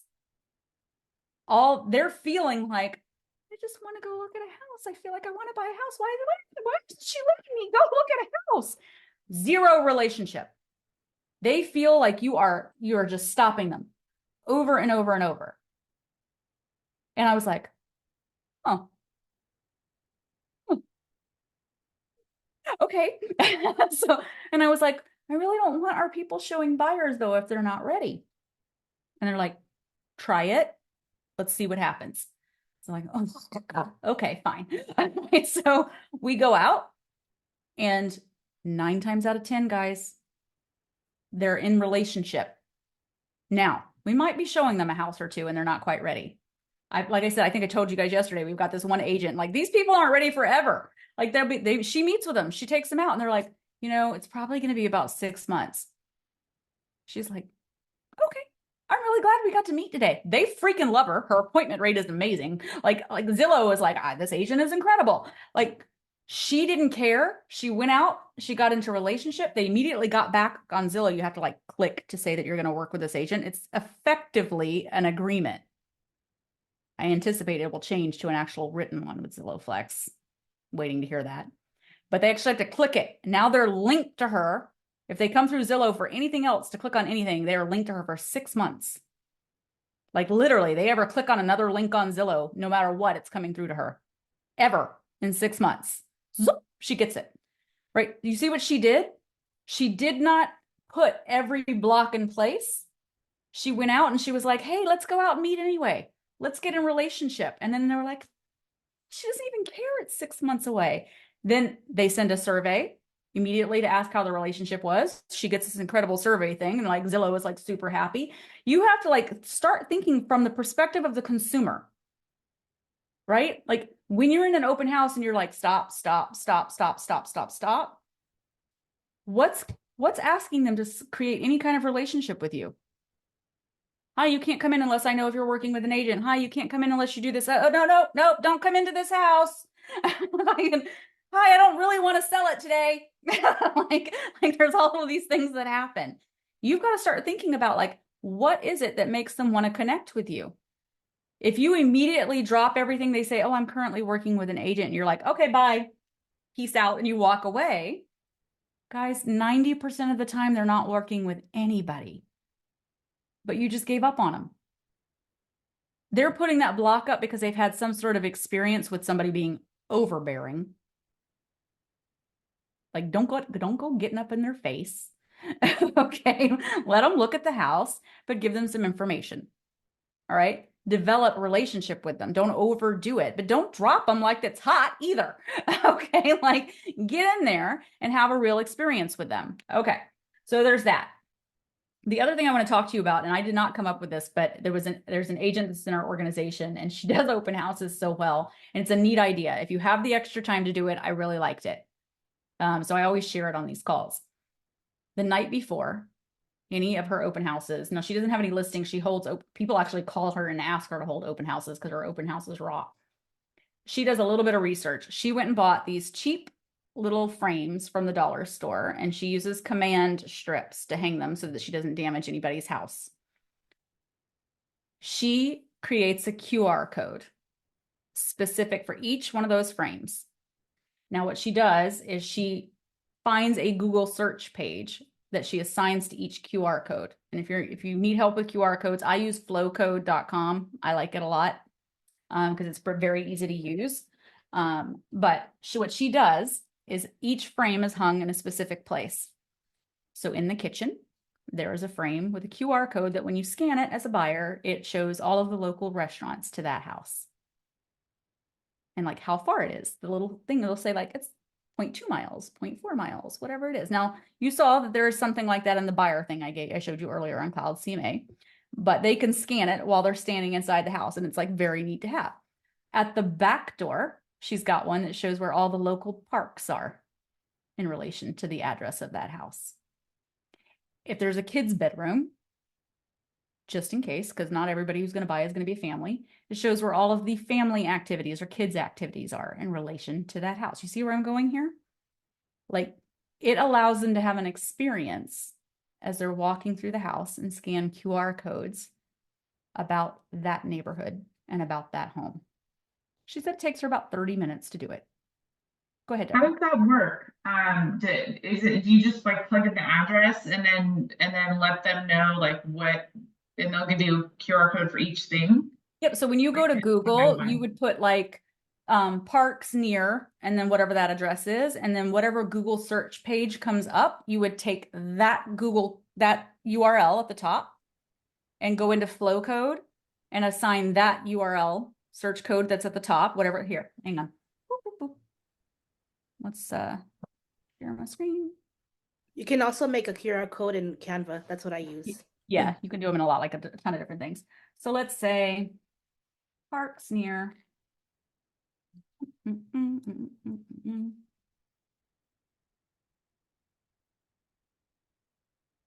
Okay, so see how parks near here?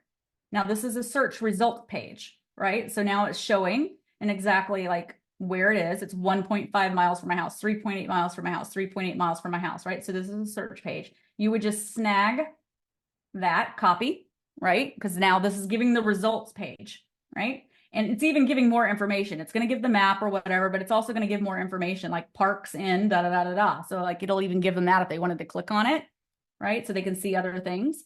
But I'm going to snag that and then I'm going to go into flow code, create my QR code, and I'm going to say, where do I want that QR code to point? And I'll drop in that URL. Does that make sense? So all you're doing is just telling that that QR code where you want it to go, whatever that search. And I do encourage Google because it does do that. Like it'll pull up links that it feels are relevant to whatever it is that you're searching. And it'll allow them to click on those things. They'll be like, oh, look at that, click parks, like state recreation areas or, you know, whatever it is. And it allows them to see that.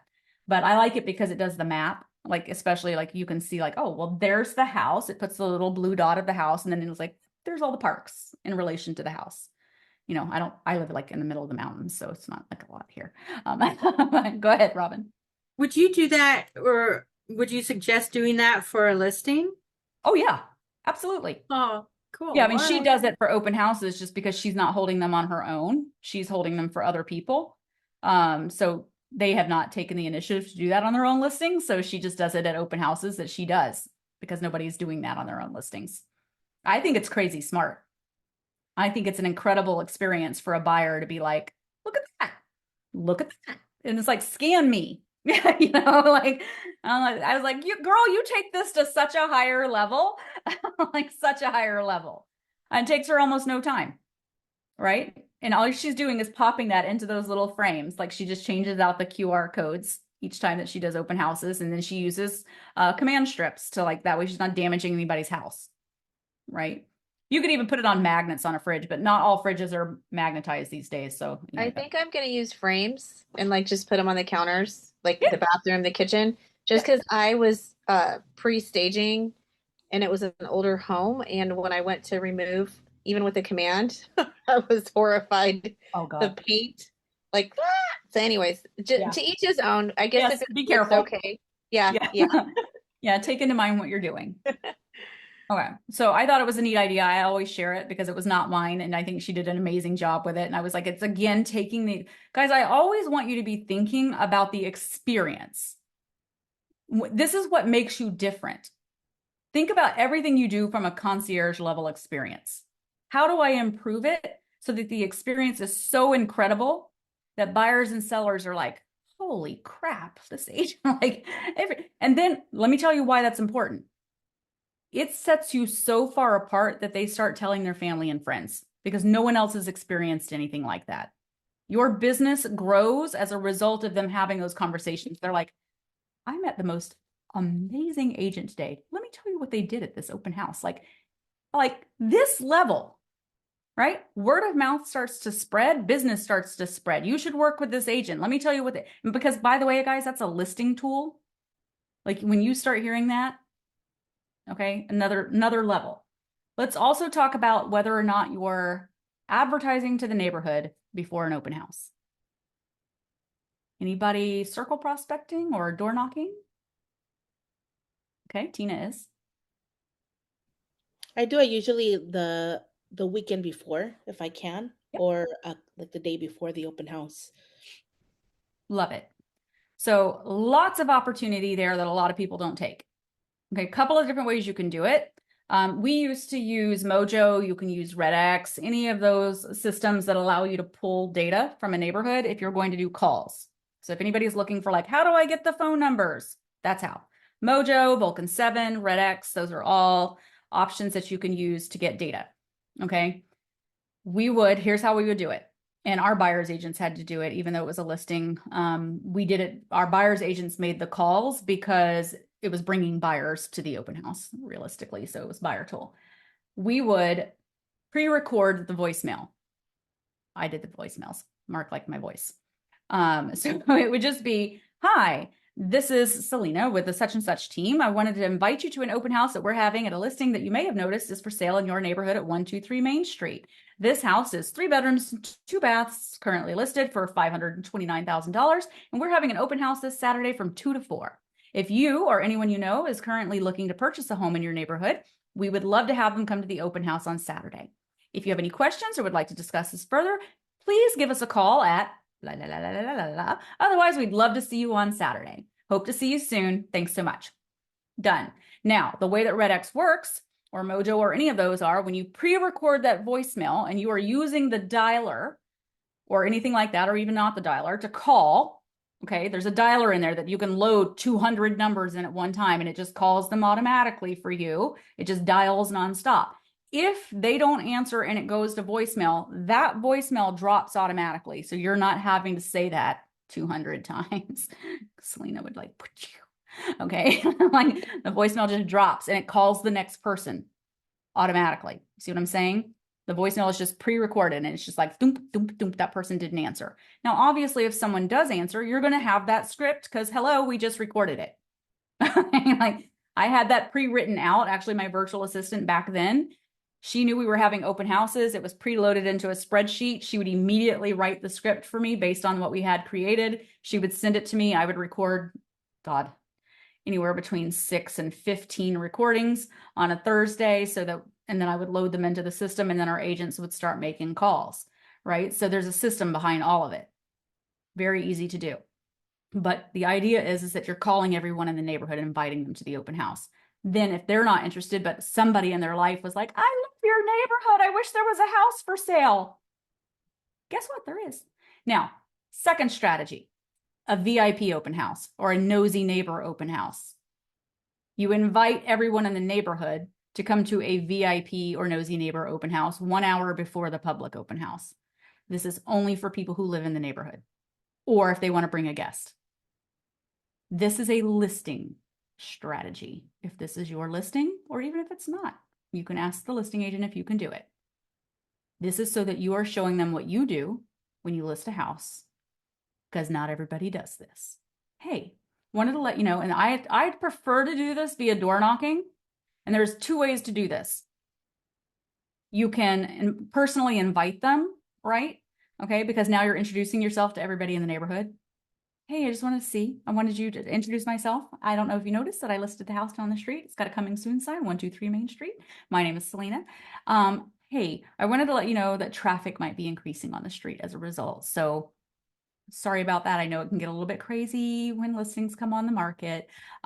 We are actually going to be holding an open house on Saturday, but we're holding one special just for people in your neighborhood, that in case you wanted to come or invite someone that you know that has mentioned in the past that they wanted to live in your neighborhood, it's only for people who are here locally. It's going to be special hour just for you guys.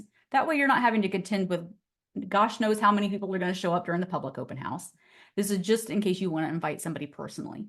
It's going to be from this time to this time, and leave something behind that says it, right? Doesn't have to be, expensive door knocking hanger thing or whatever. That's got your contact information on it, branded to you, because you're now a listing agent. Okay. You're leaving it behind. But now you've introduced yourself to everybody. You've also shown them that you care about the fact that traffic's going to increase in the neighborhood. You want to let them know. You let them know that you're holding an open house. You've done something that nobody else is doing when they're listing a house. All of these things set you apart. Guys, you got to take everything up a notch. Everything up a notch. And you're saying, hey, if you know somebody, you get to come in special during this time. Okay. That same agent, by the way, who does the crazy stuff for the open house, the frames, she does one extra thing. So when it's still coming soon and there's no price, like where she is, she could put a coming soon sign up without it actually being in MLS yet. I love this one extra step. She goes through and introduces herself and door knocks. And she leaves behind something and she does a raffle. Who can guess the list price the closest? Now, she leaves them with a QR code on the paper because she's not currently using Red X. She's not calling. She's only door knocking. And they have to fill out their information, name, email, and phone number in order to be submitted in the raffle. Okay. To get a Starbucks card or whatever it is that she's doing. Sometimes she just does it to a local restaurant, wherever the house is. And she introduces herself. She tells them it's coming soon. She tells them traffic's going to increase. She does all of that stuff, but now she's collecting data. She's done all of the things that are incredible about introducing herself and making herself known in the neighborhood, but she's collected data. I think it's pretty smart. And they're like, oh, I want to figure out how much it's going to be. And like everybody's like submitting on their little QR codes, and then somebody wins a gift card. Wait, this is I'm sorry. Coming I think I'm soon, stuck. before it's ever listed in the MLS. Okay. Yep. Yeah. It's a nice little extra step. I think it's fun. I think it's super fun. Go ahead, Maya. So before you mentioned the raffle for the neighbors, if you're not the listing agent for this open house and you're still door knocking, to let them know, there's going to be more traffic, things like that. If it's not your listing, what can you leave behind? So do you still leave behind, that paper that has like the listing agent and then maybe add like your card to it? What else would go with that? You really need to talk to the listing agent that you're doing the thing with. It depends on your relationship. Deborah, I can see you shaking your head. Yeah, that most of them. If I'm doing the open house, I'm marketing myself. Yeah. I'm not marketing the listing agent. I'm doing the work.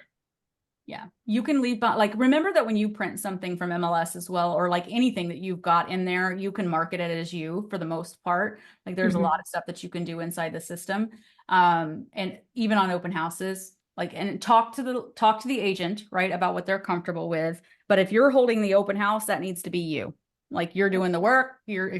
Chances are, again, they're not doing anything. They're not door knocking. They're not doing any of that stuff. So remember, you're setting yourself apart in this, but make sure that they don't find out later that you were like door knocking the neighborhood. Like just tell them that you're doing it. I'm not a huge fan of lying. So I'm really transparent. Like, hey, here's what I'm going to do. And most of the time, this is sad to say, they don't even understand the benefit of it. Sadly. I've had some agents that tell me just to put their name on it, courtesy of, and then their name on it. But I usually just put it really small, not too big. Yeah. Maybe find a different open house to do too, because I used to do open house. Well, I did a few open houses for this guy, but he wouldn't even let me put my signs out. Like if I did an open house for him, he was like, nope, I'm putting all of my signs out. You could do the open house, but I'm putting all of my signs out. Well, it didn't last too long doing open houses for him, because I was like, how was I supposed to market myself? And then he would like pop by my open houses too, and I'm like, okay, it was weird. But yeah, some people that like farm a neighborhood, I think and that's their neighborhood, they get very territorial. Yeah. So I do know that. Yeah, that's what I was going to say too, is I've had some agents actually tell me if there's a listing that comes from that open house that they want a referral fee from that too. So just depends on the agent. I know. Then go work your own open house. Actually, I have a funny story for you. I'll make it really quick. So that same guy, I did one of his open houses. I met a buyer. I took her out, showed her all kinds of houses. I proved to her that, I was a hard worker and stuff. And she said, you know what? I have an aunt that wants to list her house, and I want you to list her house for her. I've already talked to her, and she's agreed to it. This was my first listing, and it was $2.7 million. I freaking freaked out. I was like, heck yeah. Once I was in escrow and he found out, guess what? he wanted a percentage of that because he said that I met that buyer in his open house. I had to talk with we had to figure it out with my broker. He didn't have anything to do with my listing and selling it or anything, but I did end up having to give him $5,000 just to keep things like copacetic. So this is something that I would Yeah. encourage you to do is put it in writing. If you are holding an open house for someone, set the expectations in writing and an email. Are there any expectations regarding me holding this open house for you? Yeah. Get it in writing. Okay, because there are definitely, and I do know of some agents who do the same thing where they're like, I want 25% referral fee. And I'm like, you didn't do anything. Yeah. Like, you don't even want to hold your own open houses. Like, Well, I think it was such a high sale and it was definitely not in his neighborhood. It was somewhere completely different. And when he found out how much that listing was for and that I met her through his open house, I think he was just like, I could have met her instead. But yeah, but he didn't hold his open house. I did. So make sure that Yeah. you're being really, really clear with folks. Okay, the last thing I'm going to do, and then we'll break for lunch, because I know it's been long. Follow up from open houses. So a lot of, I'm never going to forget this. I had an agent reach out to me and he wanted help and a little bit of coaching. He's in our organization and I love him, but he's like, I have all these leads. And I'm like, from where? And he's like, open houses. I'm like, great. And he like, I'm not kidding. He showed up on our call and I mean, he must have had 40 pages. And I was like, what is this? And he's like, open house leads. And I'm like, okay. And they were all sign up sheets. And I'm like, well, where are we on them? He'd never called or emailed anybody back. There were like 40 open houses he'd held, like for other people. And I was like, but why? But why did you not call anybody or talk? I'm like, but why? You know? And he's just like, I just didn't get to it. I was like, huh? Okay. So I can't tell you how important it is to do it immediately, even before you leave, if at all possible, because it's now fresh in their mind. Remember, a lot of times they're going to multiple open houses. And you have to figure out what's going to set you apart from whomever else they met. Okay. Do it as quick as humanly possible and reference what I said on the back. Whatever it was, I heard you say that this was important to you when you're emailing them back and doing the follow-up. Here, I really enjoyed meeting you today and your son, and your wife, because you wrote it down on the paper. Okay, like it's so important. That's why you write it down as soon as they tell you. Are not going to remember otherwise. Sometimes you have an open house and there are 50 people through there, guys. Write it down as soon as you can. Like if you can't write it down on that piece of paper because you've got a ton of people, I usually try to keep like a little tiny notebook with me and I'm like, so I'm walking around because like it's crazy how busy you can get. Keep the notes and I'll be like, guy, brown hair, blue shirt, I'm like, think he was the fourth person who signed in. I'm like trying to do that because you want to reference it in the email. Most people, this is where it falls off the cliff. They get all of those people and they don't send a follow-up. No email, no call, no text message, no nothing. And if you don't have something in your signature, I'm going to ask you to do this. And I told you I just did this on Fiverr that has a picture of you. Do it. They saw like 6 agents that day at open houses. They don't remember which one you were. Put a picture. No picture of your face. Okay, because they don't remember who you were. You've got to have something, or take it one step further, guys. Okay, don't freak out when I say this. Okay, you're all going to freak out. Send a video text. Don't overthink it. Don't sit there and wonder whether or not your hair looks right or re-record it 42 times.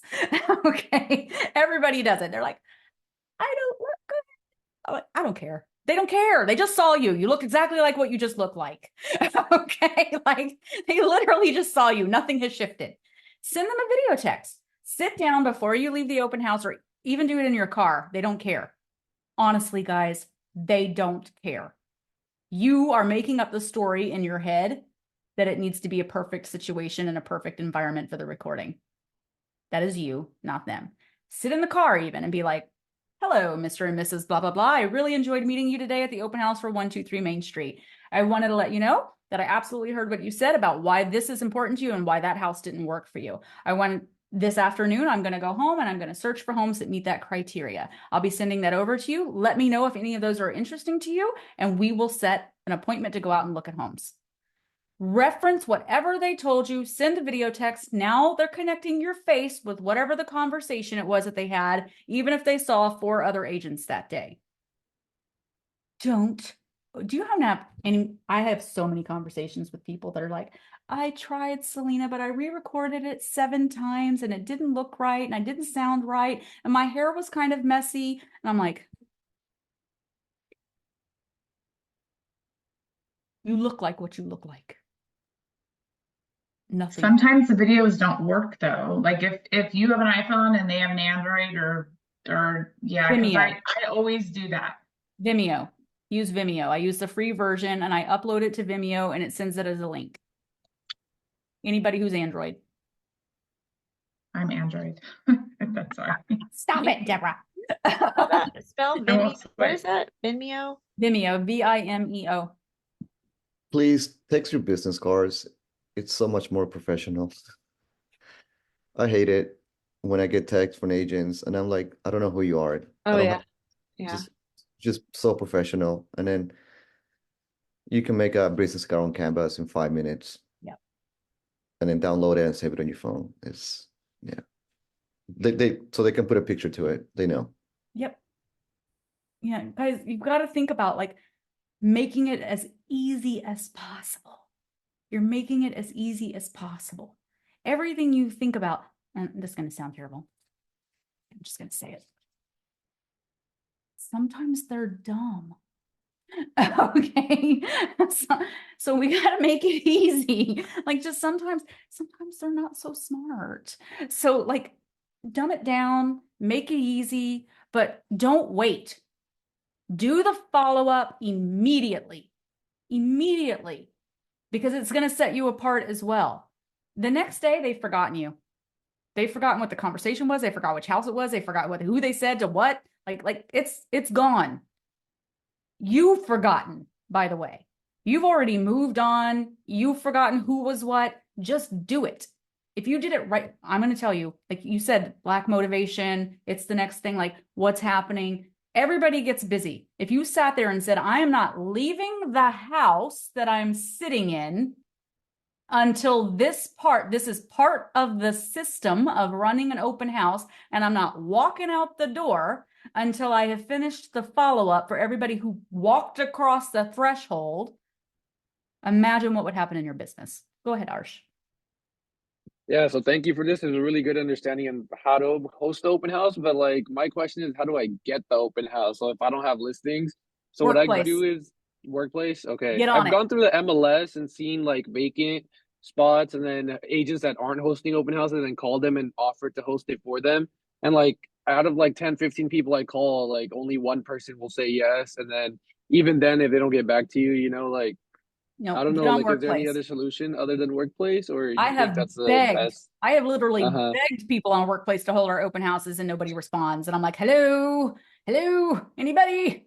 Diego. Okay, I'll definitely check that out.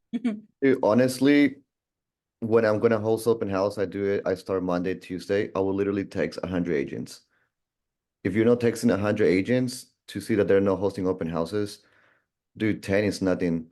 What I do is I start with the closest city to where I live. Definitely, I don't want to drive 45 minutes out. And then I start expanding out. And I'll see. And if nothing happens, you know, dude, look at listing that's been sitting there on the market for 45 days. It's like, dude, I'll do an open house on your listing. But hey, you get a one buyer, it's a done deal. You know, if yeah, you know that's the goal. Just get even 120 one agents from Monday through Tuesday, are you really trying? You know, I'll literally sit there for 2 hours and I'll just copy and paste the same text to 100, 120 agents. And then sometimes I'll get 2, 3 open houses and I'm like, whoa, never mind. Sorry, like, pause. You know? And then if they don't answer, just give them a call within an hour later. You know, just sometimes you get a text and you ignore it, but that's how many people. There's a lot of opportunity out there, guys. And most of the time, the listing agent does not want to hold their own open house. Like they do not. Okay. So make sure that like, if that's what you want to work as a pillar, go out there and make it happen. And like we keep a list. Like we keep a list of people that I reach out to when I have a listing, and I'm like, "Brrr," those are the people I start with. And if they're not available, then I go into Workplace and I post it on all of the different stuff there. And I'm like, hey guys, we just took a listing. Here's where it is. You know, we need a host. Who's available? And like we've got people in our organization that I also go to as well that I know have, you know, people in areas specific. You can run a really successful business off of open houses if you do it at a high level. If you're just showing up, opening the door and leaving and like not doing any follow-up and not putting out signs and not doing any of that, then you're not going to work it. Don't call me and complain. Because like you got to do it at a high level. But when you do it and you do it right, and you're like, hey, I'm going to connect with every person who walks in this door, and then I'm going to follow up with them, and I'm just going to, like, signs are going out everywhere. Freaking put balloons on them. Helium is like hard to get right now, so sometimes you got to like think outside the box, but like really think it through, guys. Like people work open houses at a high level, and they kill it with open houses. Get the little floppy guy that flops around. Like there's like a lot of things you can do. Just if you're going to do it well. Just do it well. Okay, it's 12:16. We're going to take a break. Everybody feeling okay?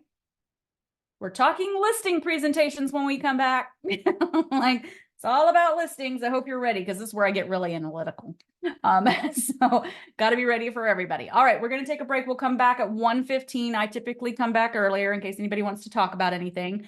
I am going to pause because we're already. So there are ways to just like be really smart with your time. And I'm always looking for that, like literally everything I do. And I know, again, it's one of the things I'm kind of famous for is systems and processes in the real estate industry. And it's just thinking, and guys, if you ever have questions about that stuff and you're like, I wonder if there's a way to do that, please email me. Again, lots of people have access to me. You have access to me too. You all have emails from me that have that little link at the bottom that says book a meeting because you've all gotten emails from me. If you feel really stuck, click book a meeting. There's everything from a 15-minute meeting with me to an hour meeting with me. So if you're like super stuck, book a meeting. Okay, like don't be afraid.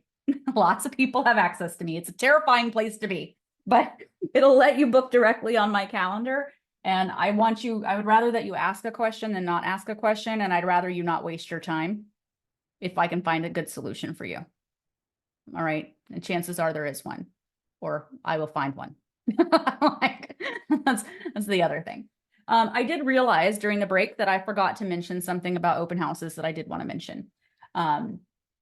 There's something else that we typically bring to open houses that a lot of other people do not, that I wanted to mention and wanted to make sure that you do. So again, it was a big team, so we ran things differently and we systematized everything. When our buyers agents went, our staff prepared our open house packets. That's what we would call it. So there were a combination of things that we would get ready in advance. It was flyers for the open house. If you're not using the marketing tools available to you through EXP, you should. There are lots of flyers